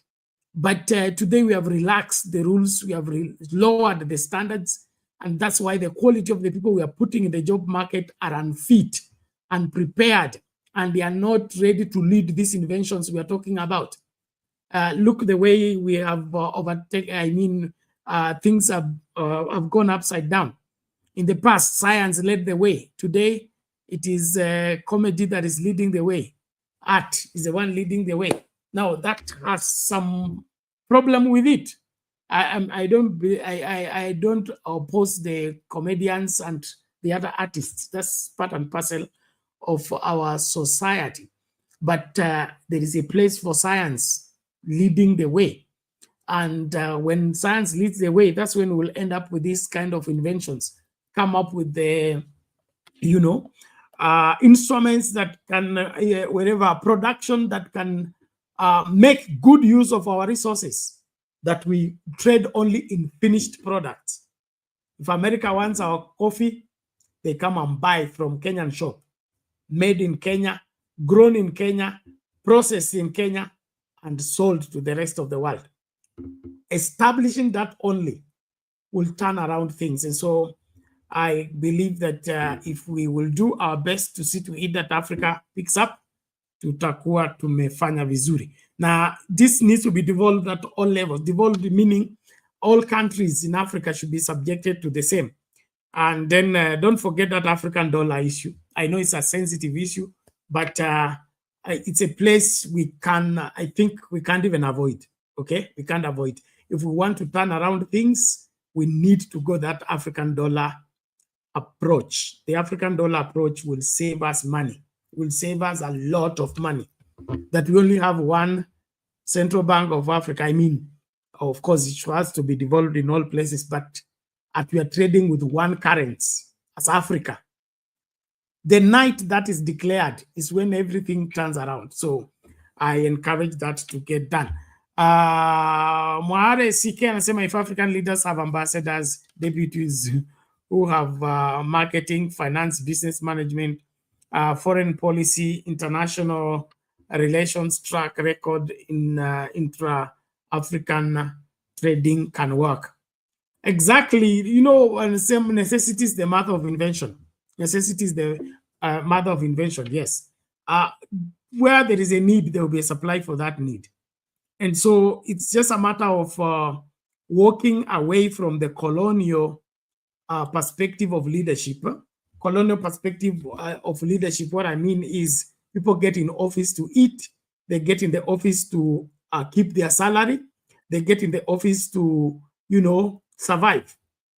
That's what we are made for. That's what our education system meant, that we cannot do science, we are backward. We cannot do these other subjects. We did subjects that made us servants, made us subjects to the queen and subjects to every other race. That is what went wrong with us.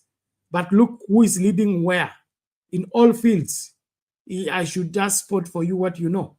Look at the football world. Look at the athletic world, at the sports world. Who are leading? Okay, just look across the world. And so, in my opinion, we need to have a different approach. And if Baba makes it at AU and is able to deliver for us, Africa will be fully delivered completely. Okay, that they can. We relate to those countries. We call them counties. We now have Africa, United States of Africa, with the 54 counties. So the presidents become governors. And each county has its own parliament. So the national parliament becomes the county assembly. And things move on. And we are all trading using the same currency. We are intertrading among ourselves. Oh my God. I can see Africa green from Cape Town. Is it from Cairo all the way to Cape Town? Green all through within no time. We'll not be talking about semi-arid or arid areas in Africa. So let's fix leadership to fix the nations. Let's fix leadership to fix Africa. Let's fix leadership to fix our families and our society.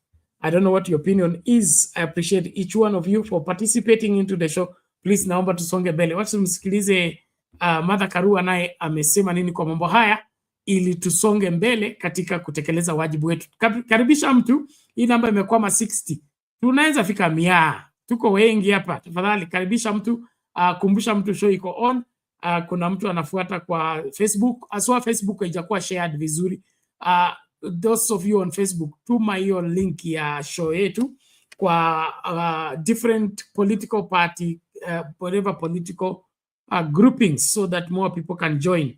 And then, of course, thereafter, we will be able to discuss haya maneno. Okay, let's listen to Martha Karua and her opinion on current affairs. And to Ruto and his regime, remember, it is all about Kenyans, not about yourself. Stop getting angry and calling us names. Listen to what Kenyans are saying. Serve Kenyans, not Bill Gates, not other foreigners. Serve Kenyans and observe the Constitution. Stop abducting Kenyans and abducting foreigners like Besigye. We want to live in peace within us as Kenyans and with our neighbors. So let us have a reflective Christmas. I don't want to use the word happy because not everybody has even enough to eat. I want to say a blessed Christmas to all, a new year. Then Kenyans, all corners of Kenya, we are suffering because of bad leadership. We have no option but to confront the elephant in the room, which is bad leadership. And one way of doing so is holding our leaders to account. Let the people hold their local MCA to account on things happening within the ward, their governor to account, their MPs to account, on the use of CDF and on the things passed in Parliament. We are going for Christmas very sad because we know the Finance Bill 2024, rejected by Kenyans, has been returned through the back door. And we know there is going to be a lot of hardship as we cross to the new year. We also know that health services are difficult to access for every Kenyan. With the SHA shift, which the Ruto administration has failed to withdraw, we have to keep fighting until they drop that scheme which is robbing Kenyans of access to health. Many people do not know how they will return their children to school. A lot of hardship everywhere. My appeal to the people: we are not completely blameless as voters. We elect with emotion instead of seriously considering the CV, the background of the people we are choosing. I pray that as we move forward, we forget transactional politics. Let us not elect because of money, but because we know the people we elect can truly serve us. There you go, Martha Karua, the leader of Kenya Political Party, akitoa maoni yake kwa masuala ambayo yanaendelea katika nchi. Mojawapo ni kwamba anamtaka Rais Ruto sikilize wa Kenya, awache hamaki na kulipuka, aangazie masuala yanayodaiwa na Wakenya. Kama kuna ukweli, asikilize huo ukweli na utekeleze. A very good point there.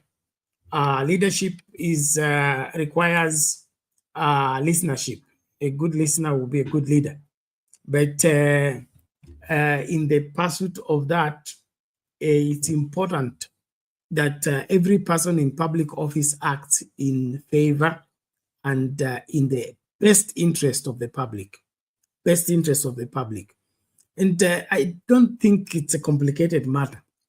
It goes without saying that if you get the population comfortable, you get the population able to keep themselves, you develop and enhance the economy without directly getting involved in the same.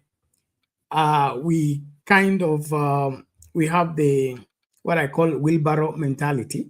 Wheelbarrow mentality as it's being portrayed. No wonder the UDA slogan is a wheelbarrow. William Ruto does not believe in automated and wherever led hands-off leadership. Hands-off leadership is I lead through you. I make things happen through you. Ruto has what we're calling wheelbarrow economics. He has to lift and push. Where he leaves the wheelbarrow, that's where the wheelbarrow stays until he comes to lift and push. So Ruto believes in being himself to do.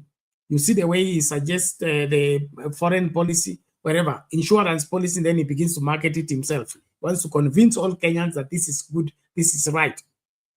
I mean, being considerate is important. And so the wheelbarrownomics is one of our unmaking under the William Ruto regime. And now, because the wheelbarrownomics has been rejected by Kenyans, and now what is he resorting to? To be a tyrant, to terrorize Kenyans with the unconstitutional, inhumane abductions that are violating our constitution and, of course, putting Kenyans' lives at risk. Now, all this is born out of what? A leader with wheelbarrownomics mentality who thinks he has to push everything for it to work, and he doesn't want any other person to be in the pushing lane. He has to do it himself. So this interference, you interfere with the health, wherever, the Ministry of Health. You interfere with the Ministry of Trade. You interfere with the Ministry of Agriculture. The ministries are there, but you are the interference.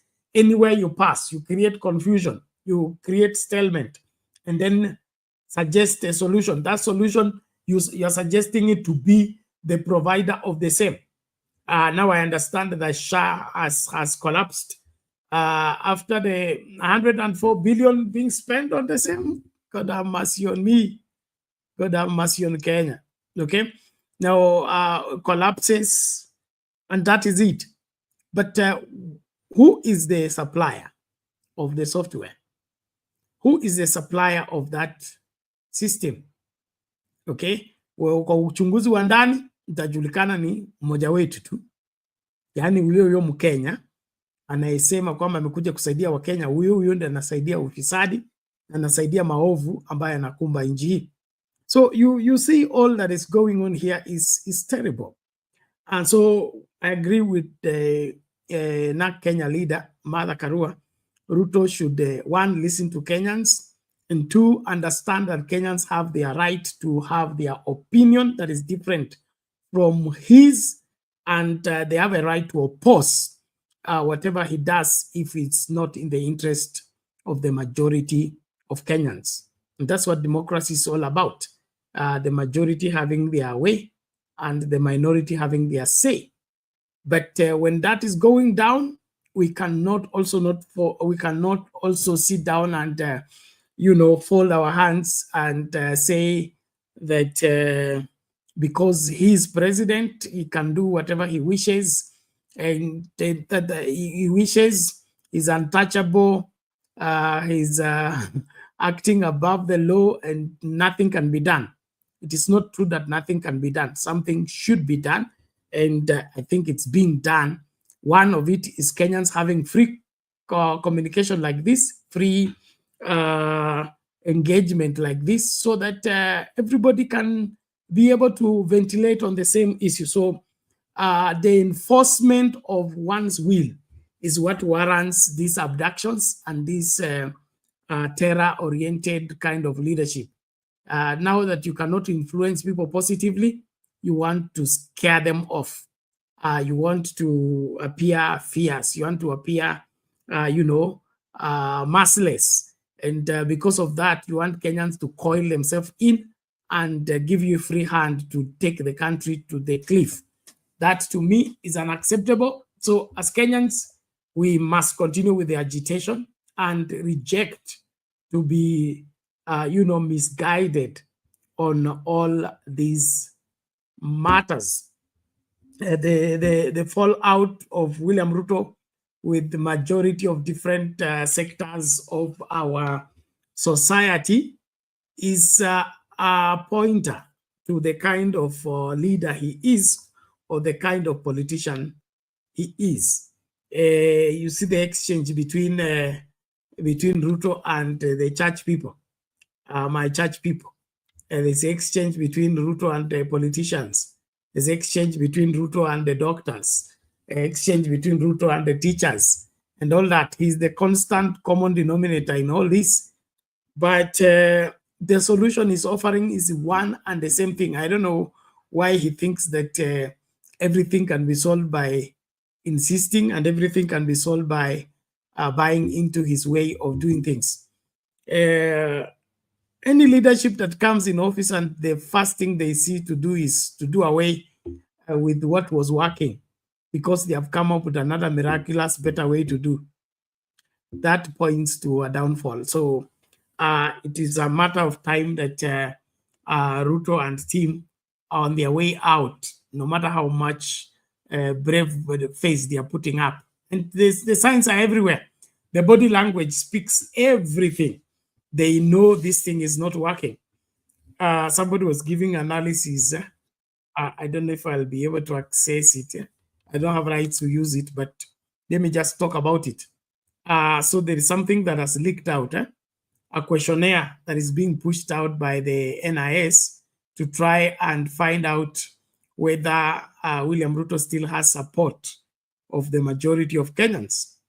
And the questionnaire is a bit, disappointing for William Ruto, because it appears majority of Kenyans are not with him, and majority of Kenyans are not in support of any of his policies, from affordable housing, housing levy, all the way to this chief Taifa care, and all other measures that William Ruto has used, including the Hustler Fund. It is not as popular as is being propagated by those who think that it will just work. And so the Hustler Fund, you saw that in a caption, Ruto says, please, mulichukua pesa, please lipeni. Okay, no, that's a manifestation of failed leadership. Failed leadership in the sense that by the time you are putting forth this particular fund, or who assessed it, where was the pilot program, and how sure were you that it's going to work? Okay, and what really makes me, surprised is that William Ruto says he introduced Hustler Fund so that he can help the people who have been put in CRB. Those that defaulted on the other loans, he wants to help them. Yes, that's what he has done. He has helped them. Yeah, he said the CRB people wanasumbua watu. Ni CRB ama ni gani? I think so. Created whatever. You are sanctioned because you are not credit worth because you defaulted on the loan, and so you're put on the list of people who cannot be loaned. Those are the people William Ruto said he targeted when he started the Hustler Fund, so that because the other banks and the other finance institutions had denied them credit, he came in handy to give them credit. Now they have taken credit and they are not paying. Okay, and now I ask myself, if you are told these people don't pay, okay, and you are warned that they were owing this and this, you went ahead and gave them loan, and now you're crying to the public, begging them to pay because of what? Haya, utaniambia wewe. Asante, lakini naomba tafadhali tumakinike tunapoendelea na mjadala wetu. So, haya ndio maoni ya Martha Karua. I support it. Ruto should listen to Kenyans. Two is beware that we are in a bad regime. We're in a bad regime. The abductions and all that are not anything to go by. Now, I said when I come back, I will do a response on the issue of siasa as an excuse. We'll be taking that shortly, and thereafter masalio haya na katika tutaweza kuanza kufungasha. So when I come back, we'll be looking at siasa. Okay, siasa, is it siasa problem, or it is a cultural problem, or is it character problem? Because everybody is talking about siasa ndio inanifanya nimefanywa hivi kwa sababu ya siasa. Hiyo ndio ukweli ama kuna lingine? Take a short break. When we'll be back, we'll be picking that dimension of the discussion and then we move further. Asante sana. Tegea papa hapa. Usiende popote. Karibisha mtu ukiwa kwa break.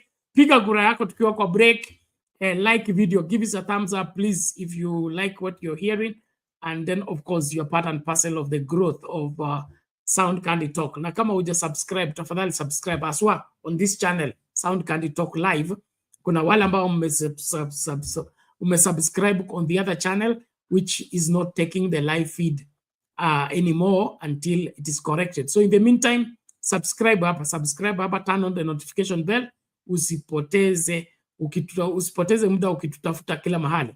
When you are a subscriber, you'll be top priority. Anytime we come on, you'll be notified and be able to follow the proceedings. Thank you very much. Keep it right here. I'll be back shortly.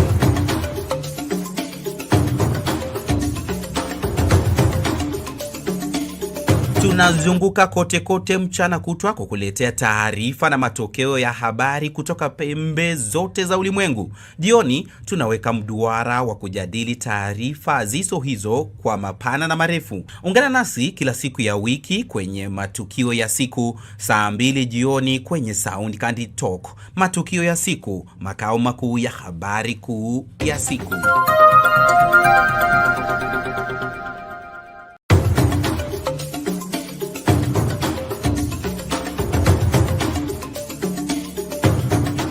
Watu wa Mungu, Bwana Yesu asifiwe. Kipindi cha mahubiri kimerudi tena kwa kishindo kwenye Sound Candy Talk. Tunakufundisha, kukuelimisha na kukutia moyo kwenye Daily Bite. Mafundisho kamili ya Biblia kila siku kwenye runinga uipendayo ya Sound Candy Talk.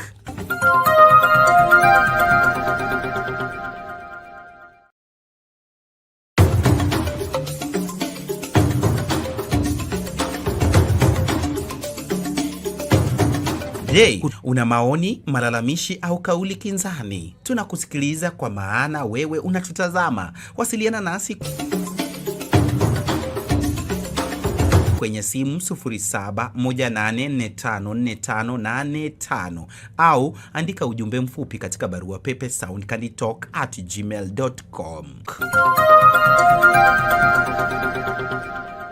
Na unakuja kupeana milioni 5 baada ya kutukana kanisa. That is stupid. Uwezi kuja utukane hii, alafu kesho unakuja utuambie shikeni hii. Kwani sisi ni watoto? We are not children. Sasa lakini mtu akija amechukua milioni 5 anatuambia mimi nakuja kuwapa pesa hizi, na wakati anaposema milioni 5 watu ambao wako kwa kanisa kama 700 wamelala njaa. Si ndio? Watu wamelala na yeye anakuja na milioni 5 anatupatia ya nini? Ni ya nini? Situkae bila. Kama unataka kutupatia kuja utupatie, kama angekuja na unga labda tungesema tutakula. Lakini kuja tu kusema mimi napatia milioni 5.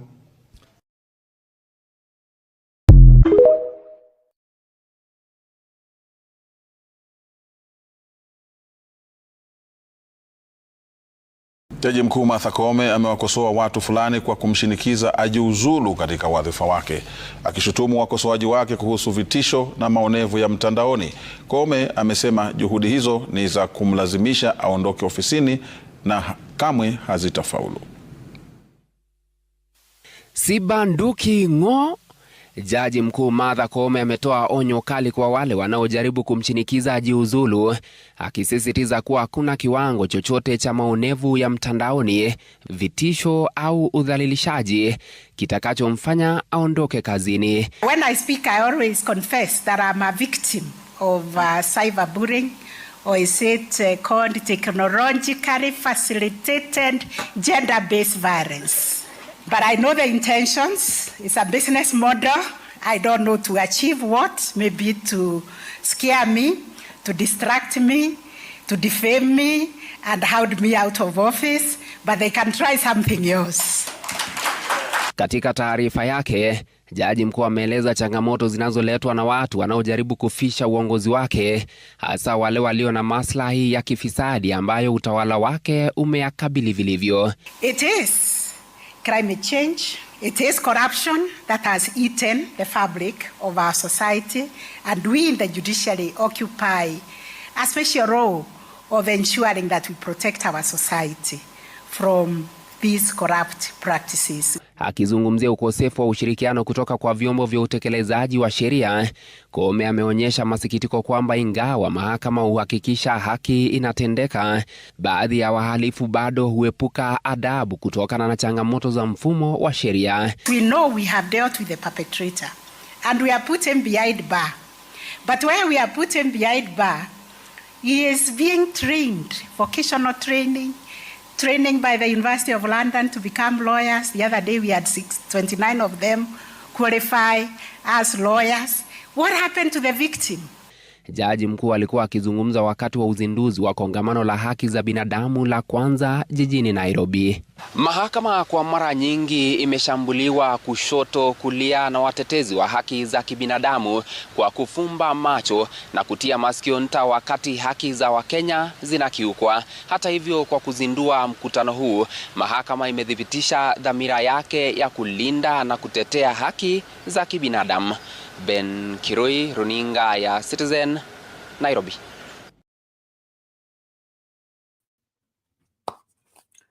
Haya, karibu tena. Nashukuru kwa kumakinika kufuata kipindi na kuhusika moja kwa moja.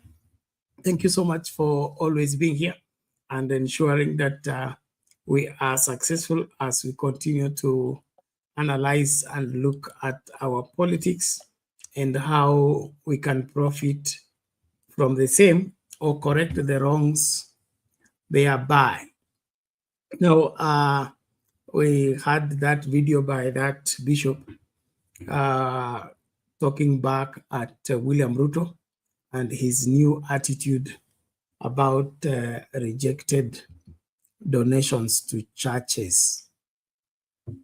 And one thing I can pick from that bishop's sentiments is that why do we have multiplied number of needy people in our society when we have others posing as richest people in our society who can throw around money in terms of church donations and otherwise? And that's a pertinent issue. How come people join politics and all of a sudden they have a lot of money to throw around? I mean, why should that be the case? Where does this money come from? How does that politics,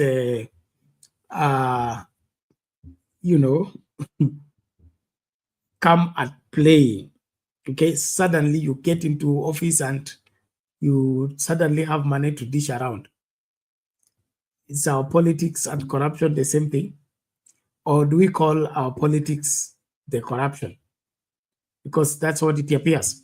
Now, one thing that I said I will address is the issue of using politics as an excuse for justifying the wrongs that are being done. When somebody gets shot dead, like the Rex case that is ongoing, people die practically, and their family lose them completely. When you invoke, it was just politics. What do you mean? Okay. Now, this like the story of the women rape of Kisii and the monies that we are talking about. It's clear practical money got lost. Practical money that was meant for public good was translated or rather turned into private money. And the hospitals they were to build were not built. The schools that they were taken care of were not taken care of. The marketplaces that were to be improved were not improved because somebody took public money and put it as his private enterprise income. Now, when we have practical problems caused by our practical decisions, how does that translate into politics? Okay, how does that translate into politics? I'm saying this to emphasize the fact that Kenyans, we take too much, we tolerate too much, we understand too much. That is why we are being taken for a ride by these so-called leaders. And we must separate. If kama mtu amekosea individually, sio community yake imekosea. It's not his tribe, it's not his region. He should be held accountable in his capacity as an individual. And when he invokes politics, he is the politician. He should also introduce new politics so that we see which politics is better than the other. So, hapa ni wazi kwamba pesa zimepotea. Hizi pesa kuna tracking yake, zilienda kwa chama ya kikundi fulani. Hicho kikundi hakipo. Hakiko kwa Registrar of Society, kiko kwa records yenu. Mliwaandikia check. Hata kama iko kwa Registrar of Society, wherever the officials are not the same. So what is going on with our country? Is invoking politics enough reasons for us to stop questioning things that are questionable? In my opinion, we lose it when we don't insist on the right path.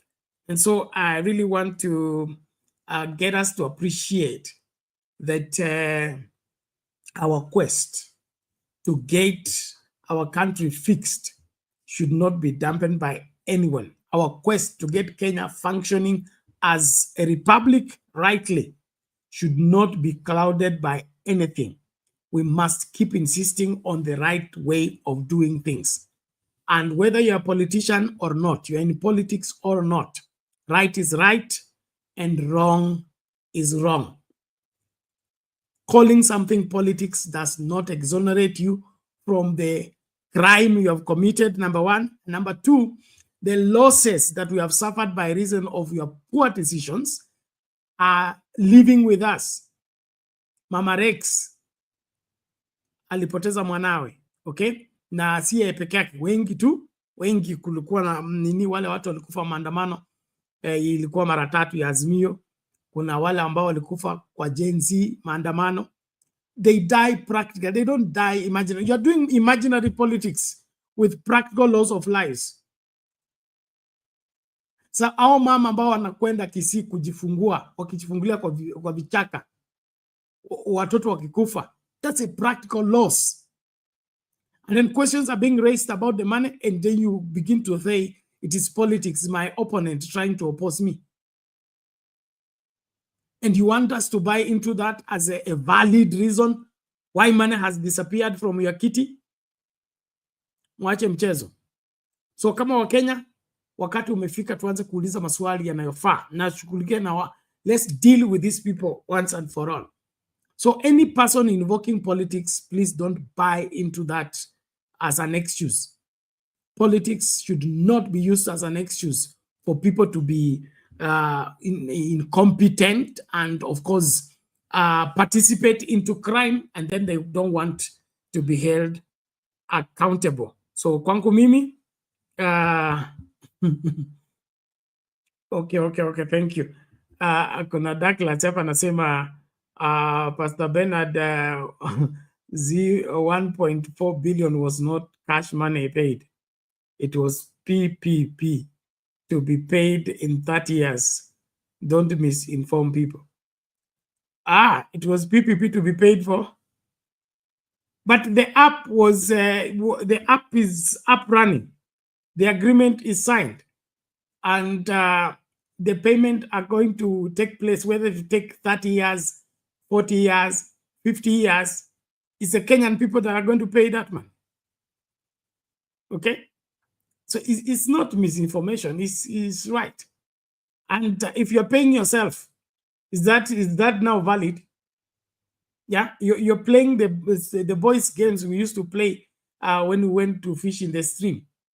We mix our concoction properly and then go pour out the sauce, then go downstream to wait for the fish to come when they are drunk, then pick them. So you get into an AHF, scrap it off, create your SHA shift, Taifa, wherever system that nobody knows where it came from, and then say that now this new software is going to cost this amount of money. This is going to cost this amount of money because of what? When that amount of money is being paid, it's paid to who? Because this is shrouded into mystery. It's shrouded into confusion. You can't put a finger who is Adani in this one. Who is to be paid on this one? Why should they be paid on this one? Why should it be the case? If you are indeed working as a public servant, then the public need to know. So, Bwana Douglas, there's nothing I've said that is out of order except you prove that. So whether the money will be paid for 60 years, 100 years, 500 years, if it is money from the public, then accountability is needed. And if you take a system and introduce it into the healthcare system of the Kenyan people have a right to scrutinize. When questions were being raised, why should the software, wherever offers a software or a system, be done what? Cost this amount of money based on Mutu wa Mrima. Gachagua saying that the other system to be upgraded, was it to cost, what did he say? Is it some hundreds of millions? But now you insist for this to be in billions. And then thereafter the thing collapses again. then you come and say ni pepo. Hapana, hakwendi hivyo. So ni lazima tuambiane ukweli kama mambo ya kikwenda mrama yamekwenda mrama, na kama yamekwenda mrama na wewe ndio ulikuwa kwa ofisi wakati alikwenda mrama, wewe ndio unapaswa kutuelezea kama uko kwa hiyo ofisi ni kipi hiki ambacho kilikuwa kibaya sana na NHF ambacho hakingeweza kurekebishwa, kwa sababu kile ambacho naambiwa hapa ni nini? Ni kwamba kulikuwa na ufisadi. Haya, tuko na dhibitisho kwamba hakuna ufisadi kwa SHA. Ati ukibadilisha jina kutoka NHF uweke SHA, ufisadi inaisha. Ufisadi ndio huu tunazungumzia. Huko Kisii, huko Kakamega, huko Turkana, huko Marsabit, ufisadi huko kila mahali. So tubadilishe kila mahali tuite SHA ndio ufisadi ishe. Naomba tumakinike tunapoendelea na mjadala wetu as we look at these various stories. Ladies and gentlemen, I wish to get all of us to remain on the track, demand what needs to be demanded from the right office so that we get right answers. And then people serving in public office understand you're in public office as what is it called? As a trustee of the people. And if you're not safeguarding the interests of the people, you're not safeguarding the interests of the public, you're part of the problem. And that's why you need to be solved. Thank you very much. Naomba tumakinike as we continue. Nani huyo? Shortly keep, we are coming back to you. Tuone vile tumepiga kura kwa swala hili, alafu tuanze kuangazia swala lingine kwa haya mambo. Just shortly, I'm refreshing. Today we are only on Sound Candy Talk Live, so it will be simple landing at the verdict of your voting. Likes kwa video imefika 42. Naomba tafadhali makinika katika kupiga kura yako. 43 they about. Haya, this is about the order given by the High Court. Do you believe the Kenyan government will provide full transparency on all the debt agreements? Are they going to give full story? Do you believe? Okay, let's see how many people have faith in William Ruto and his team. 6%, okay?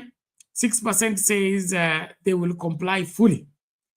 And 79% of the 77 people who cast their vote, they say they will withhold some details, 79%.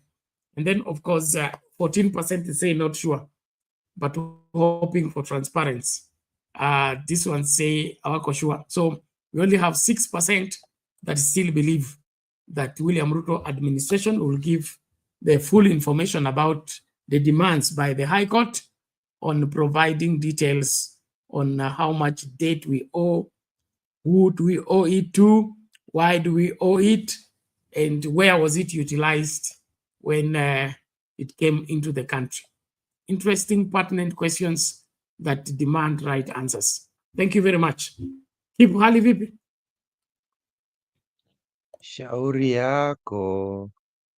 Shauri yako mama. Sionjo sha. Imekuwa shauri yako tena. Hiyo wimbo ilivuma sana, tafadhali usikumbushe watu mambo. That's what sha is, shauri yenu bana. Yeah, you can change the name, Taifa Care.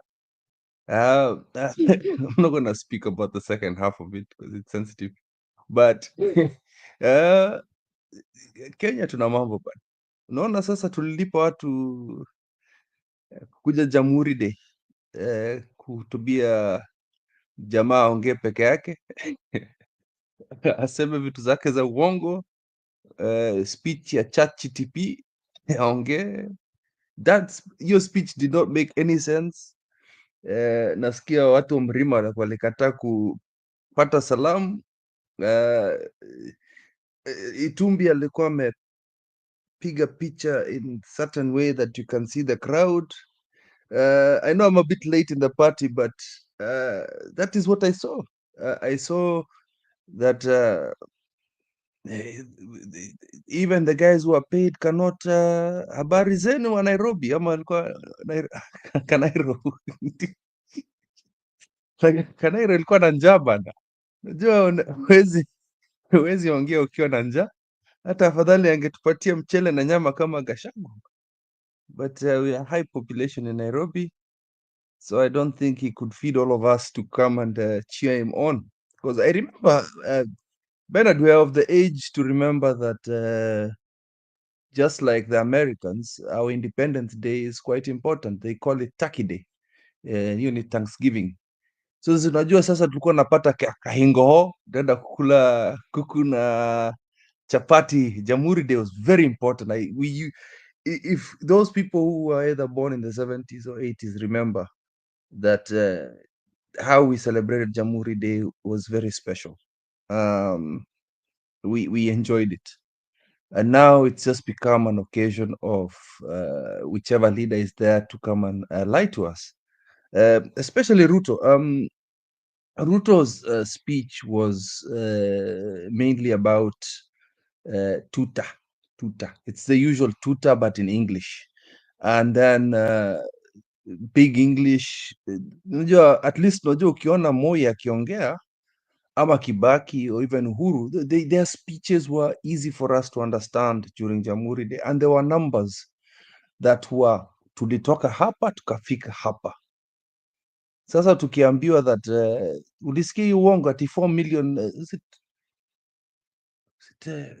40 million, how many jobs did he create? 40 million ama ilikuwa ngapi? Nearly 3/4 of the population is now working because of Ruto. Hiyo uongo gani bana? Nilikaa hivi nikasema, are you sure? Are you sure? Then he took praise on content creation, saying that we are a country of content creation. He will facilitate content creation. Aki tunawazimu hapo bana. You know those people. That was Sakaja, our disappointment in Nairobi. I'm telling you, I don't like Raila, lakini I voted for him and I wish tungeachiwa huyo. You know, at least let me make that mistake. Do you understand, Bernard, what I'm trying to say? Let me make that mistake as a Kenyan.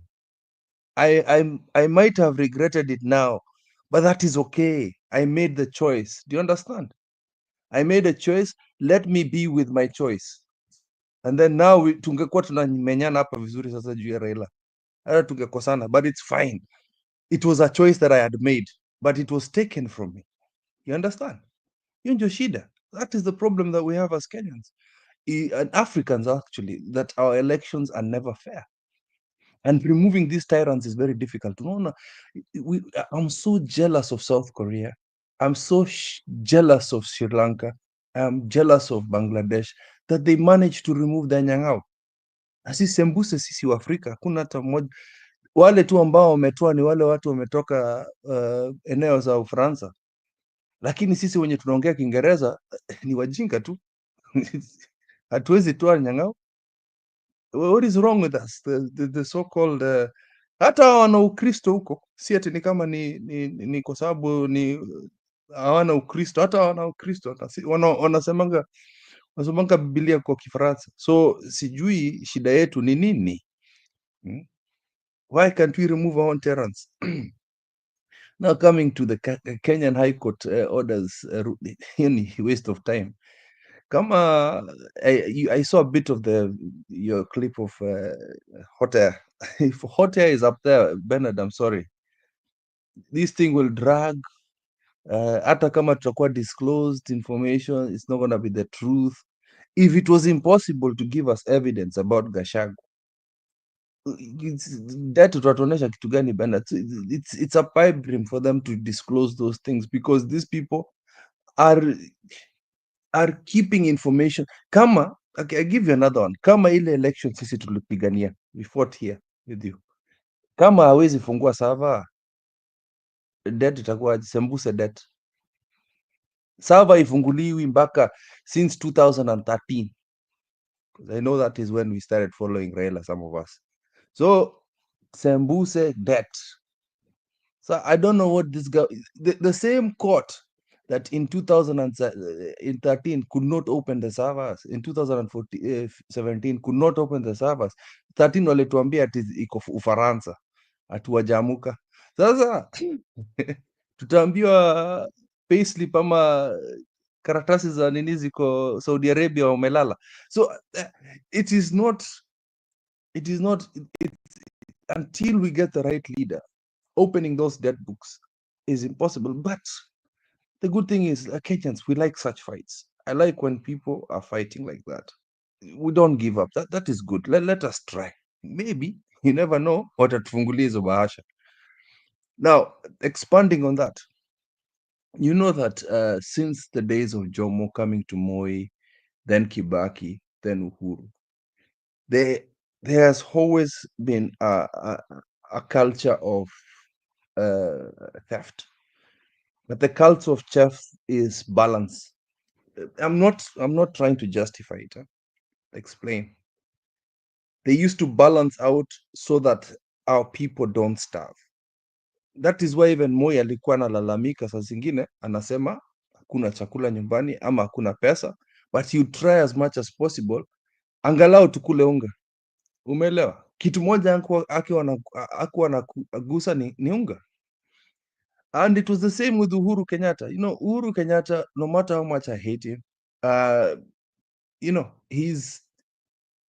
we didn't, even during COVID, we didn't get there times like this. Because I think if we were in COVID times, I think now would have been serious problems, Bernard, if it is this man. Now, the reason for that is when in 2017, this is when the SHA thing started, by the whole SHA thing came with the Uhuru's government, and the same thing with the Adani deal.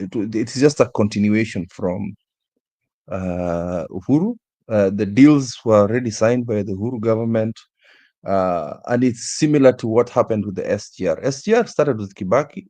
Kibaki alitoa yake kidogo kaweka kwa mfuko, the digital brothers wakakuja na wakaendelesha tu. Now what Uhuru managed to do, at least, sometimes even us, we are people who like to see visualization of at least some kind of progress, and that's what Uhuru did. I'm not kind of justifying what he's done. So that's why you can see that the SGR is not to the standards that we're expecting as Kenyans, but at least we saw that it's there. Now, the SHA thing is similar to that. So SHA, Adani, of course, there are areas that Adani might have, performed and actually worked. I'm not, again, I hate that company and I hate what it's doing. So anyway, so that deal was already sealed. But then this fool called Ruto, because of bitterness, kwa sababu alikuwa na uchungu, kwa sababu ya handshake,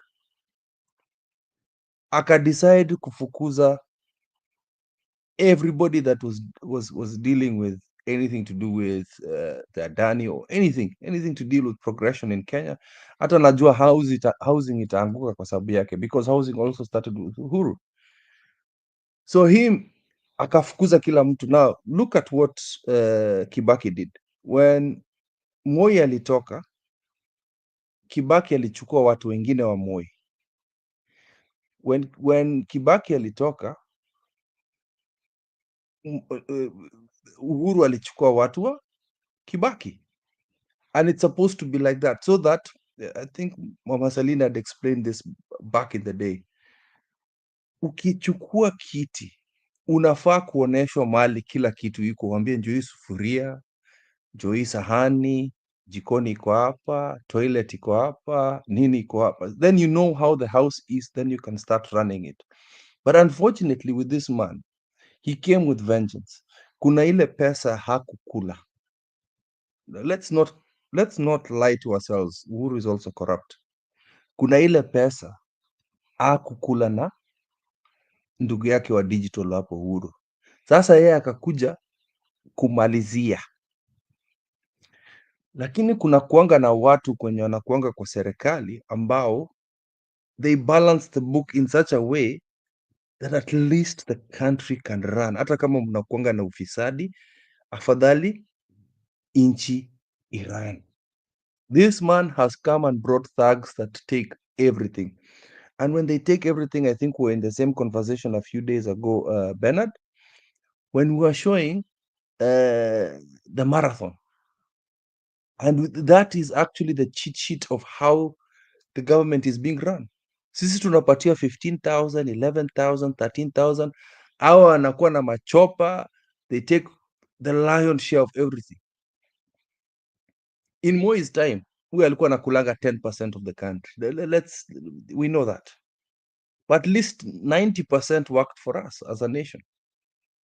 Kibaki akakuja akachukua 30, Uhuru akakuja akachukua 50, we anachukua 90%.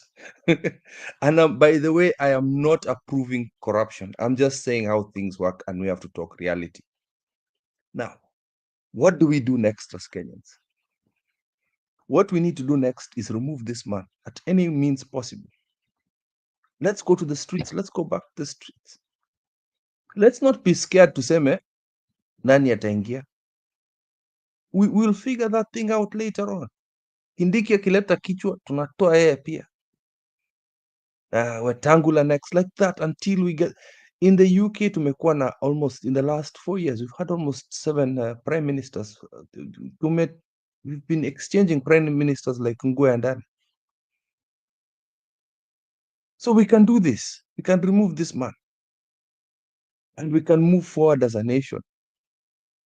But Bernard, as for Kenya, High Court orders Ruto government, hote anaongea nini? She's part of corruption herself, and she's talking about corruption. Yeah? Anyway, hiyo shauri yako Bernard, shauri yako. Haya, asante. Shauri ni yetu, na wale wote tunatoka shauri moyo, tutashauri moyo wetu ili tusizimie. But thank you for the outlook on the same. But I think we need to not to lose the war and the battle at the same time. We may lose some battles along the way, but we must win this war. And the war is get Kenya back on the track in terms of the rule of law. We should not allow the rule of the jungle to carry the day, for that is the fertile ground and the premise for William Ruto to do whatever he wishes to do. He wants to get Kenya in the wilderness, where there are no laws, there are no courts, there are no parliament, there's no nothing. Then he can now be a tyrant and reign without anybody questioning. And so now that we're on the verge of the same, we can dig in and resist. And you see the way he's doing some outbursts. It means whatever we are doing is working. We should just continue tightening and tightening, so that he realizes that this is not his place. This is not his kitchen to cook whatever he wishes. And Kenyans are not his children to take around the way he wishes. We have a country to take care of, and we owe it to our children and to our children's children. So even if we don't harvest the fruit of our struggle ourselves, we should at least guarantee it to our children and to our children's children. And to me, that's a word that I'm willing to fight to the very end. And so as Kenyans, let's refine. Of course, there are a lot of confusion and confusing information being thrown around, but we can fix this country if we took responsibility and so to it that we restore the rule of law. Right now it's broken. It's broken at all sectors. Ambako sasa ufisadi uko hapo nje, kila mtu anadai, okay? Ni haki ya kila mtu kudai hela kutoka kwa kila Mkenya anapohitaji any form of government service in one way or another. Kuna mambo tu yameenda mrama. So kabla nilete mama achangie, masaa yanaendelea kukatika. Kama una la kusema wai mapema. Leo tulikuwa tunazungumza tu hii masuala ya date, and then tunalizamia. I think we'll continue with the same tomorrow as we gather the data available. Euro bonds ziko ngapi? Hiyo list inatakikana. Madeni za Kenya ziko ngapi? Tunataka kujua. sababu hii malipo bila kuangalia inakwendaje is terrible. And keep you talked about Uhuru administration, Kibaki administration, and Moi administration working in tough times, but they were considerate of the masses. And it's the same thing you do as a father in the home. You may have limited resources, lakini unagawa pesa uhakikishe kwamba jamii haitalala njaa.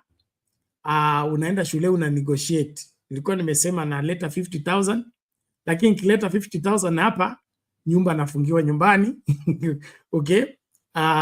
Kazi inaisha na hiyo maswala. So uko na hiyo 50,000, utaenda kwa shule waambie, hey, mwalimu kula hii 20 kwanza, hiyo 20 ingine nakuletea mwisho wa mwezi. You are balancing the current minimal resources so that it caters for everybody within that short time. And I think that was the wisdom behind. We need this and this, yes, but can we go it progressively? Badala kumaliza kila kitu, then we remain with nothing. But to me and the William Ruto operation, there's only one important and top list of things to take care of in the Ruto regime, and that is the corrupt get paid first, then the rest of us be considered later. So corruption is the number one to be paid. Number two, need dates which enhances the same corruption, and then the rest of us can go to hell if we want. That is the attitude that has messed us completely as a people. And if we don't push back this regime until it gets out of our way, we are doomed as a people. And so let's wake up and get things done, because there is no extra money that Kibaki brought from outside here.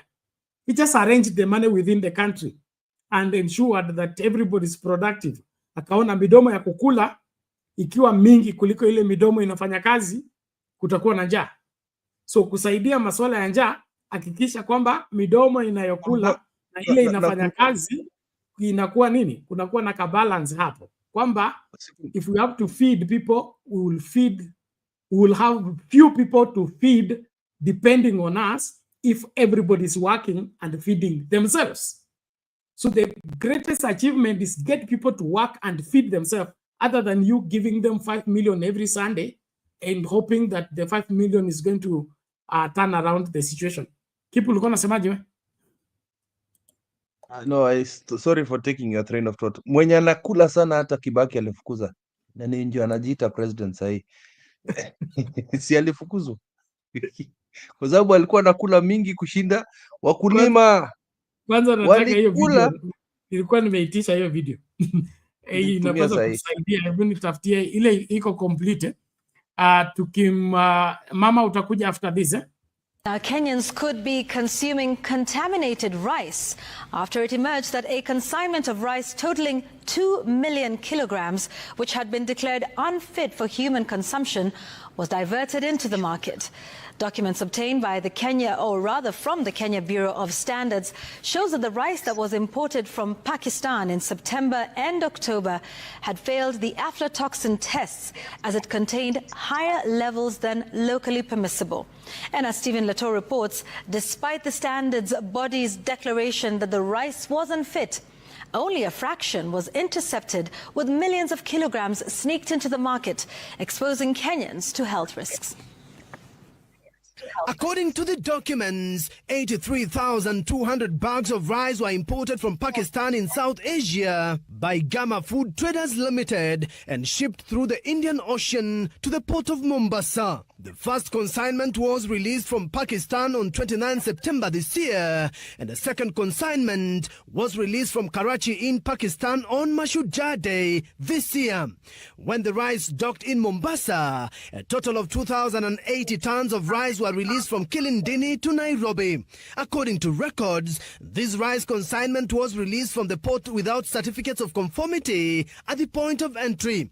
When the Kenya Bureau of Standards established that the contaminated rice was in circulation, market surveillance officers moved into action but only seized 23 tons, with the remaining 2,057 tons of the poisonous rice flooding the Kenyan market, exposing consumers to to danger. The fraction of that consignment was seized at Anytime Limited at Central Business Park, Road C Industrial Area. Upon tests at the KEBS laboratory, results showed that the rice in the market contained high levels of aflatoxin that is unfit for human consumption. The tests showed 11.54 levels of aflatoxin per kilogram against a recommended maximum level of 5.0 per kilogram. Attempts by KEBS to recall the contaminated rice from the market did not bear fruits, with only 5,300 kgs of Pola biryani rice and 6,000 kgs of Kuku biryani rice recovered. For the last 2 months, unsuspecting Kenyans could have been buying the contaminated rice in the market, and with the festive season kicking in, more Kenyans could be exposed to the dangerous rice. Stephen Leto, Citizen TV. Welcome back, ladies and gentlemen. The sad story of our country. Corruption everywhere. Kenyans' lives put in danger. Mama Selina, hali vipi? Hey, poa Bernard. Na kwanza jana ulitufanyaje? Ukutaka tuone baba akiwa OAU? Tuliona by the way. Moja. We streamed live. Kwani hukufuata? Nilifuata but nilitaka kukuja kuongea. Ulistream, yes. Mambo ilikwenda mrama, tukuweza kufanya show. Okay, that is good. One, wewe na Kip mumesema wrong. Raila alifuta Minister ya Agriculture, Kibaki akaretain. So hapo si Kibaki alifukuza, yeye ndiye aliretain. Hiyo ingine mumesema ya mwisho, GMOs America waliwekwa chakula mbaya inaitwa junk food kwa sababu American insurance, na mimi nafikiri Kiva najua.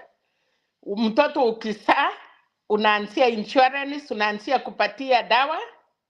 So nyinyi mmeletewa hizo vitu kwa sababu mmekuwa ngumu kukula GMO, mmekuwa ngumu kupanda GMO. Sasa inakuja in terms of food ili hii SHA ipate kazi, kwa sababu you know Africa tumesoea miti, dawa ni miti. Na wanashangaa these human beings, they need to have insurance, and that is how the world is, not even Kenya. Dunia inahitaji hiyo, watu wote wakuwe wagonjwa ndio biashara iendelee. Now because sisi tunakula miti ni dawa, na tukiwa na homa hatuendi hospitali, tunaenda tu kwa sababu tuko na kansa, ile maugonjwa ngumu. Hiyo ndio inawasumbua. So tukikula in terms of food, vile mumeambiwa tunakuja kutunga ng'ombe, inaingia sasa hapo, itakuja kwa maziwa, inakuja kwa chakula, then our bodies will be weak. Then after our bodies will be weak, na wameweka hiyo system yao ya insurance, then now pena tukienda unawekwa wewe sasa ukaribu ufike 50. Kama watu kama sisi tunastahili kuwa na dawa life. You are not supposed to be breathing on your own. Unatakikana kuwa umekuwa na dawa 50. Ukiamuka ni dawa, saa 6 ni dawa, jioni ni sawa. Ikifika sasa, unaona sisi tukiwa hata na diabetic, tunakula ugali ya wimbi, tunakula saget, tunakula managu. We avoid all these things. Tukiwa na blood pressure, tumeambiwa tukule mboga mingi, tunakula nderema, tunakula sukuma bila mafuta. Yani sasa imewasumbua. So they are trying. This is insurance, Bernard. This is a global business. Wakati, and I'm sorry to be out of topic, but it is real. Wakati bibi ya Obama, when she was Obama was the president, alianza kufunza America wakuwe na garden, wakule fresh food, wakuwe na salad fresh. Sasa wamejua, na wakati walikasirikia sana, kwa sababu hiyo ndio mambo ya biashara.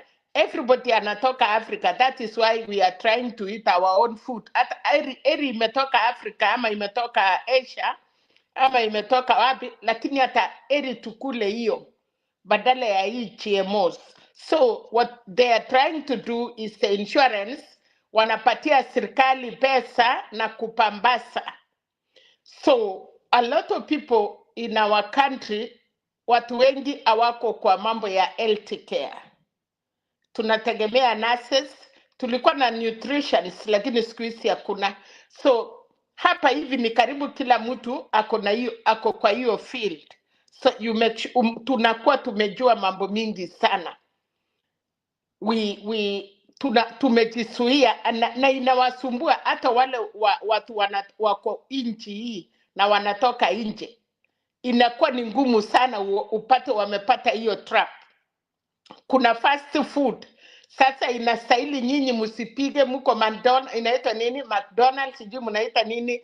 KFC, mnaletewa hizo mavitu imewekwa GMO yote mnaenda tu. So imekuwa ni ngumu because this country penat even coffee. Watu wewe na familia yako mnaamka mnaenda kwa supermarket, mnaenda kwa hoteli inaitwa nini? Fast food. Mnakula hapo mayai na coffee. You don't cook in your house. Walikuwa advised not to cook. Sasa wanarudia. Unajua ukikula chakula warm na umeua hiyo machams. That is what coming back home. Isha, we need to be careful. Na hata ikikuja nataka kuambia watu penat tukule vitu yetu ile ya samani.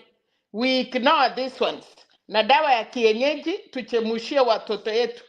Watoto wakisaliwa pika ile sindano ya muhimu ya tetanus, hiyo ya polio ile samana. Hiyo ingine tulisha watoto yetu kama vile Masai wanakula dawa ya kienyeji. Nikikucha ingine sasa penat Kipa amesema mambo ya Moi. Mumesahau ya kwamba kutokea serikali ya Moi kukucha Kibaki, kukucha Uhuru mpaka hii ya Ruto. 3/4 of the people that they were working kwa hiyo serikali ya Moi, ya Kibaki, ya Uhuru, ya Ruto are still there.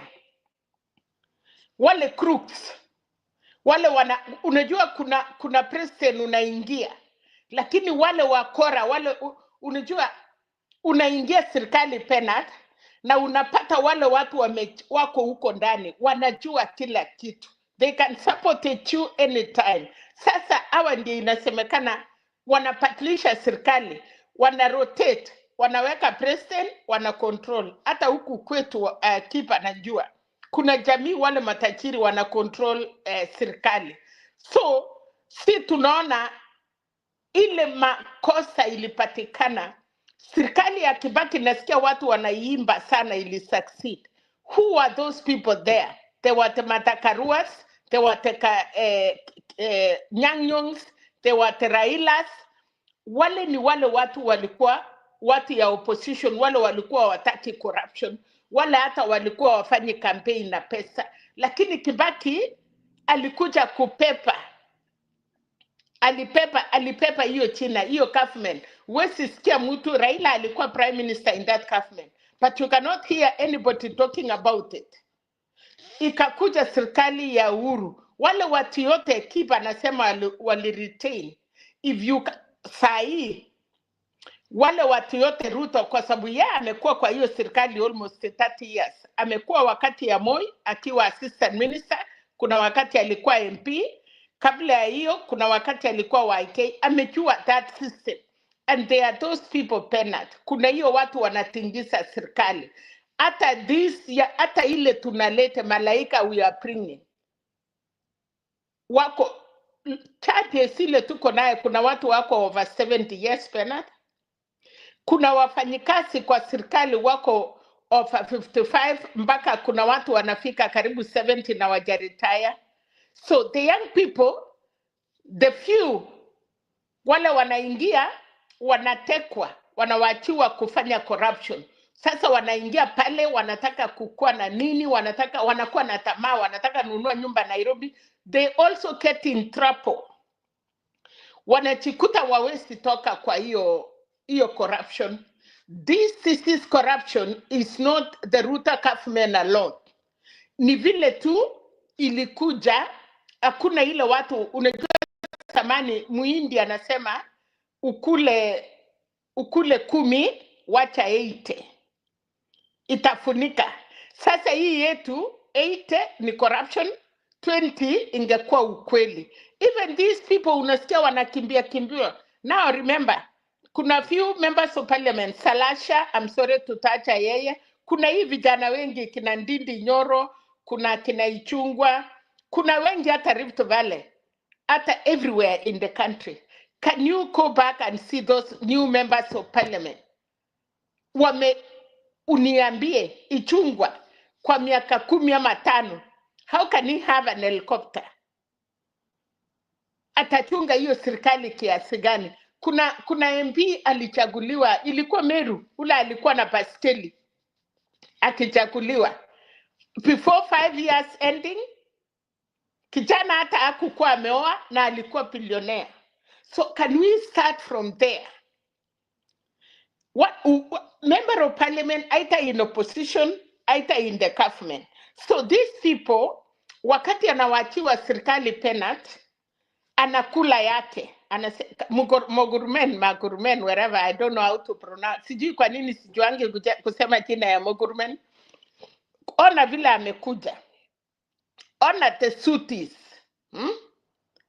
All these governors. So all the members of parliament, leave alone that. Enda ule MCA yako, ile kansala ulichakua, ule mtu ya mkono nyumbani. Amenunua kari, amenunua shamba, amechenga nyumba ya korova. In 5 years, how can this man be rich? In 10 years, how can this man be rich? Kuna watu walikuwa wachumbe, compare the long-serving members of parliament, ona biashara yao vile wamekuja. Kama wangekuja na kuipa pila hii system imeipa sahi, we could not have a country. So keep, ngawa tunataka vijana, ngawa we need newcomers. Hii kijana yenyu Morara, anaitwa Morara, the new party, Penat. Look what he is now. Anaweka, unasikia wengine walalalamika, pesa hawajui mahali imeenda, wamefungua hii. So already ametumia watu. So sisi Kenya lazima tuamuke. And kama sasa hakuna acha kijana nani, everybody is going there to eat. We don't focus only in the top. Wakati Wakalenjin wanasema, wakati unashika ng'ombe pembe, Penat, unashikilia ng'ombe, unakufia ng'ombe isisonge, kuna mtu anakamua hiyo maziwa. So sisi wa Kenya tumeangalia huko juu kwa pembe, lakini hatuoni wenye wanakama maziwa. Wamekama mpaka hiyo ng'ombe imeisha. Kwa sababu we don't focus on chini, tuna focus on Ruto. But Ruto is the head. Hata Ruto hiyo corrupt people, wanamwambia, if you mess with us, we are taking you out. Hii hot air, anakuja kulia, alichukua 200 billion, ndia atoe kura ya Wakenya, wale walikuwa anapiga. She is now claiming ati yeye ni mama, ati yeye ni chenda, ati yeye anaonewa, wakati alikuwa natusomea akituambia everything is hot air. Wakati alikuwa nasema watarudi kusoma tuone church, alikuwa na church sheet yake nini. They did not do it because of what? Corruption. So we are in the country that watu wengi wasomi walikaa nje for long. Now wameingia huko ndani, wanapatiwa matenda. They are eating the country. Hata tukitoa Ruto today, we will have another Ruto because tunaangalia top, atuangalii katikati, atuangalii chini. So we leave the corrupt people in the government. Wanaendelea in the system. They are running their affairs in the system. Na unakuja unaongea ya juu. Mama Selina, I think Yes. the death penalty should come back. Ukifanya ufisadi unanyongwa. That is the only medicine. Now you are talking. Not about Ruto. Now we need to, unajua inasemekana kama uko na kinonda, yes? Mpaka upasue hiyo usaa, itolewe nje. Unaona? ndio at least kinonda ipone. So now wamekuwa na akili sana. Wakati kila unaona kama tunapiga juu. Now you are fighting Raila, you are fighting Ruto, you are fighting what you are. Sasa wakora wanaipa. They are happy. Wako na furaha kwa sababu hakuna mtu anawaangalia. So tukirutisha hiyo penalty. One, we need to get all these corrupt churches out. Mimi nilikuwa nimeambia penalty, I don't see even why we have Supreme Court. Let's stay with High Court na hiyo ingine kwa sababu after all kura zetu tunapigia huko chini. Hii watu sapa, hii miungu sapa. We don't need them kwa sababu wanatuambia wakimaliza they are final. Wakifanya ukora they are final. You cannot challenge them. So Kenya tumekuwa na shida. Guess what? Even now nyumba Kenya samani tulikuwa tunaambiwa penalty na hata nafikiri kipa najua na wewe penalty unajua. Kama kuna shida kwa boma yako, jirani akikuja, mama anakimbia bedroom, anapangusa machozi, anakuja ana smile. Mkeni akitoka, mahali mliwachia vita yenu mnaanza. Ni ukweli penalty. I'm seeing the way Kenyans, unajua wa Kenya mumechekewa sana. Wale I thank God ya kwamba wageni hata wamejua. It is only one section of people wale wamepiga na kuombea Raila anguke, lakini hata watu ya nje wanauliza who are these people? These people have never liked Raila, they have not fought for him, hawajai kumchakua, and the reason is that campaign ya 2027 ile watoto walikuwa nastuliwa kumwambia Raila anakuja, he will not be there. So wangetaka huyu msee kuendelea kuwa opposition ndio watu wapate mtu ya kutusi na kuingia kwa serikali. So if Baba is out, it will be very difficult for members of parliament everywhere in ODM hii serikali ingine kwa sababu wamekuwa wametumia china yake long time. That sisi wa Kenya tungesema let his father stay aside. Wacha tuonane na hii watu. Ukiwa central usa sera sako. Don't usa uoga ya Raila kwa watu. Tell people what you are coming to do for him. Kuja Rift Valley. Usiseme mtu yetu anamalizwa kwa sababu wajaluo wako hapo. No. Let us see who are we going to elect. Nimeongea sana penalty. I'm so sorry. Lakini tuko na mingi ya kusema. Ile kitu nataka kukuambia keep kwa sababu wewe ni you are not Gen Z, nyinyi mko millennium. The millenniums now wale watu wameipa inchi zaidi. It is your generation. It is the people we expect wanaweza kuwa leaders. And they are talking. Wanatumia watu, wanadanganya watu. So we really need tuache mambo ya Ruto, tukuje ndani. Yes, tunajua huko kichwa imeosa. But nini inasimamisha hiyo mtu kuendelea kukaa penalty? It is these corrupt people.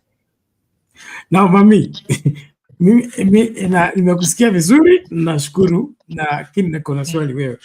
Wewe ni mama, umesimamia jikoni. Yes. Okay?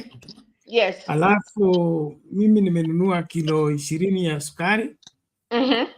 Nikaleta stock ya mwezi. Nikanunua kilo ingine 50 ya mchele. Nikakupatia wewe. Nikaleta nyama kwa friji nikajaza deep freezer. Naambia mwezi huu sitakuwa nakimbia marikiti. Manage. Okay? Then after 1 week nikikuja unasema sukari imeisha, mchele imeisha, hauelewi kule nyama ilienda na nini. Because umelete chakula, umenilete chakula, nimeweka kwa nyumba, watoto yangu yenye niko nayo kwa nyumba, mimi kila mtu anakuja anapika. Sasa chakula ingekuwa inastahili mama awe anapika ama inapikwa once. Sasa watu ya siku hizi wanakuja tofauti. So wanakuta ukikuja unasema leo sikuli mchele, na mama amepika ugali ama kideri. So kwa sababu tunaendelea na generation that you cannot control. Samani mama yako akisema peanut leo ni ugali na nderema mrenda. Everybody hata ule ataki nderema could have eaten nderema. It is true. Lakini ya siku hizi hii generation we have, ukipika nyama anasema anataka samaki. So nyama imepikwa, samaki imepikwa, kuna ule anataka KFC ama wherever. So we are dealing with the people. Samani watu walikuwa nasikiza. The people we have today, Bernard, even in your house today, the GNC, I'm seeing I have them here. Wanakwambia this is not what we want. Hii si generation yenyu, and they want their right. They know their right. So these are the people we cannot even control them. Imeshinda wasasi. Wasasi tuliwacha chukumu yetu ya jamii ikapotea. These people you cannot control them. So hata ujaribu uniambie nimefanya budget ya jikoni na kila kitu. At the same time, at lunch time, we are not eating the same food. Hili jioni samani tulikuwa tunakunywa chai, labda na mkate ama ugali ile imelala. Saa 6 ilikuwa na chakula the same, na saba the same. Siku hizi mwenye anakula ya saba, mwenye anakula wamekataa. We are dealing with bad generation. No, I'm sorry.